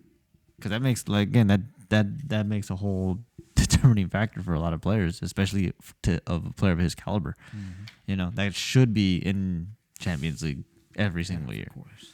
So, yeah, that's what I'm saying. I think that's what's going to be part of the determining factor as well, is that which team can he be like, I'm guaranteed Champions League every year. Which team is going to guarantee me that every single year? Not saying that, Madrid or those teams aren't not, capable of that. But I think it's going to become more of a like Munich is, something drastic has to happen for them to not even make Champions League, And that would be their selling point, obviously, to him. He goes, you don't have to stress about ever making Champions League. We've been in there for the last 100 years kind of deal, So it's kind of like that, where it's like maybe another club, not saying that's the possibility they're not going to make it, but it's a possibility. It's like, oh shit, like we got to really push. Like Juventus, like they almost didn't make it. Like, when was that ever going to happen? Like in the years that they've been around, it's like they were that close to not making it. Like it came down to the last game, So I'm sure it's something along those lines as well that is going to be the factor for him to say, like, yeah, I want to be here because I'm always going to be in Champions League. So, and with the Premier League, I'm not saying the teams that don't get in there, but it's like, like they really got to make sure the team that he's on, whatever it is a team that's constantly in it. Like Tottenham used to be in it, but they're not in it now. Arsenal used to be in it a lot. Now they're not in it. It's like there's teams that are there that used to be the top 4, top 5. Milan. That's what I'm saying. Like there's teams like that we always saw, but now we hardly ever see. I really think Barca could possibly end up at Europa. I mean, Probably if they don't make changes. There's a lot of changes that got to be made there. But that's a damaging. That was a club that was, put it this way, if you ever go to a house and it's like it looks clean and you look under the rug, it's like, what the hell just happened here? Like it's literally that. Like it's kind of that. It's like the house looks great and everything, but it's like, holy hell, what did you have hiding under here this entire time? Like that, and that's what they're finding out now. Like they're realizing all this. Like, what the hell did this guy do that was here before us? And it's like, now those effects are coming into play now, and it's like, oh shit, like what can we do now to fix all this? So these next year or two is going to really like be the determining factor for that club, because as successful as they were, like it can really drop at a, on a dime on them, and things can go south real quick, and it seems like it's going that way, because if they can't get out of the group this year, it's like, oh man, that's not a good sign. I mean, and hopefully they don't struggle in league, and their league isn't, a weak league. It's a decent league, but you got to do really terrible to not really make top 4 in La Liga. Like, you got to be really bad. And the other teams are now fighting for it now, where Atletico's been a consistent one. Madrid now being consistent again. They've been under the radar, but they're finally like going back to kind of their old ways. You got Sevilla in there now. Villarreal is in there now. So you got a couple teams now that weren't really the teams that were constantly going, but now are becoming those teams. So it's like, if you don't get it together, it's like, you can easily drop. And I think, I have a feeling they're gonna fire the coach this year. Oh yeah, it sounds like. I feel like they're gonna get rid of him this year. They're talking back to each other so much. I feel like they're gonna get rid of him this year. Yeah, he's talking so much And- where it's and, like. But what's crazy, like how you said earlier, was like they brought in a guy that played for the team and knew what the team and the style and everything, but I don't think he was really the guy. I still think Xavi would be the guy. I think looking at it now, I think Xavi will be the guy. I think Xavi is like a mirror. No, I don't want to say mirror image, but close to enough as a Pep. Look what he did with Qatar. Yeah, but I mean that's again Qatar's different completely. No. Qatar came in and actually started to challenge the freaking the Gold Cup. They actually went far. They almost beat USA. But I'm saying. So now, but do you remember when Qatar was in the Confederation Cup? Like 4 years ago. Something like that. Yeah. And they had like one goal, and they got like 20 goals scored on them. The whole thing. No, I get it. He really changed that entire country just off of what he did. I don't think it's just him. I think the way Qatar invested in the whole league. Coaches. LeBlanc is over there. Yeah. Well, that's what I'm saying. Like, but he's part of that. I would say he's part of that factor. No, yeah. Like I just think he's more of like a Pep-esque type. Yeah, he'll be like. He'll remind me more of a Luis Enrique. I think he could be above him. I think he can win more than him. If he gets his right players at the generation he's gonna get into, I think he could. If the money's in whatever structure, I think he can be. I think it could be like Pep, Xavi, and then just in like in an order of like rank them or whatever. Like, I think I as much as I wasn't a fan against that team, like as a coach, I think I could see it. Like you said, yes, he changed a lot in Qatar, so I can see the level that he can come in and really make an impact. As again, God, him and Iniesta as a coaches. I think the generational thing, like I said, going back to like how the Oli and Cristiano thing just meshes. I think more of this generational players will understand who Xavi is as a Coleman back in the 80s or 90s. You know what I mean? 90s, like most of these guys were not even born, or like they're just barely born, Yeah. But yeah, I think if that happens. Do you think that would be if Coleman sacked? You think Xavi right away? Yeah, because I don't even think Xavi's coaching him.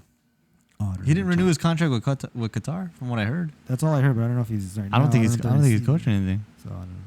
Yeah, that would be. I would think that'd be first option, hands down. I don't know, because the only other option I would think, because he's not doing anything either, is Conte. Sorry, that's who they kind of mentioned somewhere. Yeah. So that'd be the other option. That would be interesting. Yeah. That'd be very interesting. With Conte?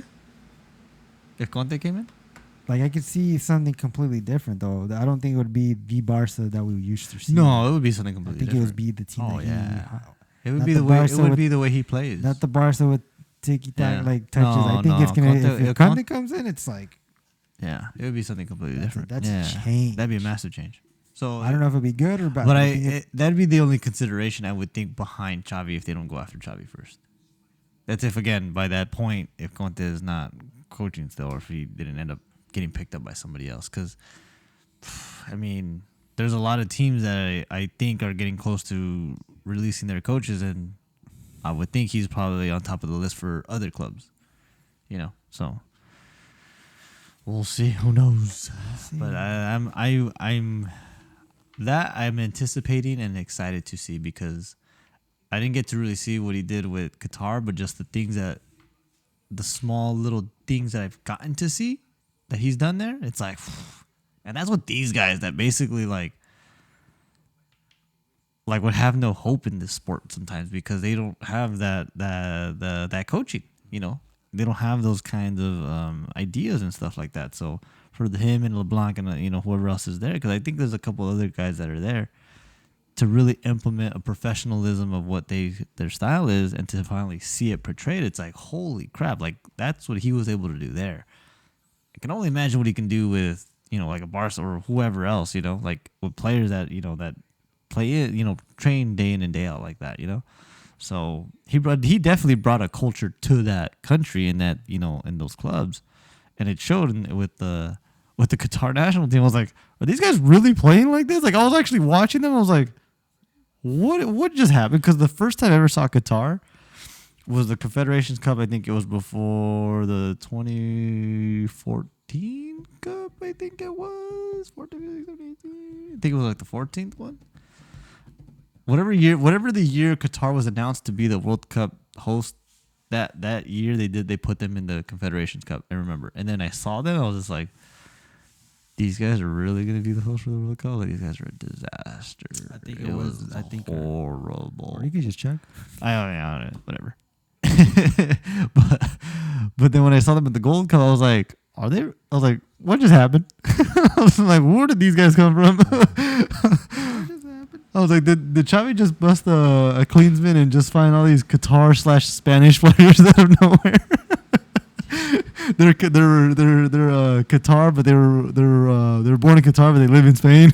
Yeah, I was like, did he just find these players like that? So, hey, man, I've been saving you guys for the longest. Let's go. Seriously, like out of nowhere, I was just like, holy crap, these guys are playing really good. So it's cool. I mean, that's good, and that's the thing. Like I've noticed too, at some countries, like they implement, they really invest in their sport in terms of things like that when it becomes time to say, hey, like, yeah, we really gotta like do, like Iceland was like that. Yeah. Iceland was fucking the smallest country out there and somehow did amazing things, that year that they really came up. But it was cool because I didn't know that Iceland, I guess because they were always at the bottom, they were always losing, they were just tired of it, that their federation invested in their coaching and said, our coaches all have to be at least, a C or B or UEFA B or whatever license and be able to, and it has to start all the way at the bottom. And yeah, they're a small country, but they somehow invested that time and money and all that, and it paid off and it showed, and they became the talk of the team of the time during that era or during that tournament, and it was great to see. It was really exciting to see Iceland be like. The running joke for me was like, shit, it's all the guys from the Mighty Ducks movie actually playing soccer now. I was like, that guy looked like he was in the movie. That one looked like he was in the movie. Wow. I guess they stopped playing hockey and went to go play soccer instead. That's how I saw it. I was just like, oh, they invested in soccer instead of hockey. No. That's funny. Yeah, there's a bunch of Gunthers and That's funny. Oh man. So, but yeah, that'd be one interesting. That's one I definitely would want to see him. Well, Iniesta's still playing, so I don't know when this guy's gonna retire. He's gonna be like Giggs. He's gonna be a player coach. Yeah, I think so. Well, there's a guy over there in his league that's like 50, and he's still playing. His league? Oh, the Chinese Yeah, league. the Japanese league. I think Yes. Japanese. He's 50. Yeah, I Japanese. know what you're talking about. There's a guy there. He's 50. I was like, 50. jeez, this guy's telling been you. playing forever. Cristiano Forever. might be that. But you look at him, he don't even like. He's got the hair now, and like his wrinkles are kind of coming into his face. But He if you still look doesn't at him, look it's hard- like he not a doesn't. hard 50. Yeah, he doesn't look like a Like hard a 50. young ass 50. Where Yeah. we're like, dude, what are you doing? I Yeah, need to he know. does not look like a hard 50. Like he easily looks like okay 40. Give him like I give him 10 years off at least. But it's like Jesus, Yeah. I was not expecting that. I'm just like oh my god. Yeah. I was like, and to think, I'm like, you guys can't find anybody else to replace this guy. Like, you got to keep this 50-year-old on the team. Like not one 20-year-old. There's not one like 19, 20-year-old, yeah, that can beat out this guy. Like, That's geez, crazy. Like, he's that good at that age still. Fucking A. Yeah. So, all right. We good on that? I think so. I don't know what else. I think we kind of covered a lot. Yeah, Yeah, we did cover a lot. we did. Kind of on a change of plans too, because we were supposed to do something else. Yeah. No, but it happens. We can Oh, yeah. reschedule. Oh, yeah, We're yeah. supposed to have some guests, but we'll reschedule. It's happens. Life, things happen. It is what it is. Yeah. We'll try again. We're trying our best to get guests. People are in season. Schedules are different, and we'll see what we can do. But in the meantime, we're just gonna talk where we can and games and things happening, and we'll keep going. For sure. But yeah, so we're good. Yeah, we're good. I mean, I don't think there's anything else. Subscribe, like, share, follow us, all that jazz. Yeah, and keep watching. Appreciate it. 'Cause I'm done. You're good. Yeah, I'm good. We're good. I'm good. All right. I guess until next time, guys. Thanks Right. again. Appreciate it. Late. See ya.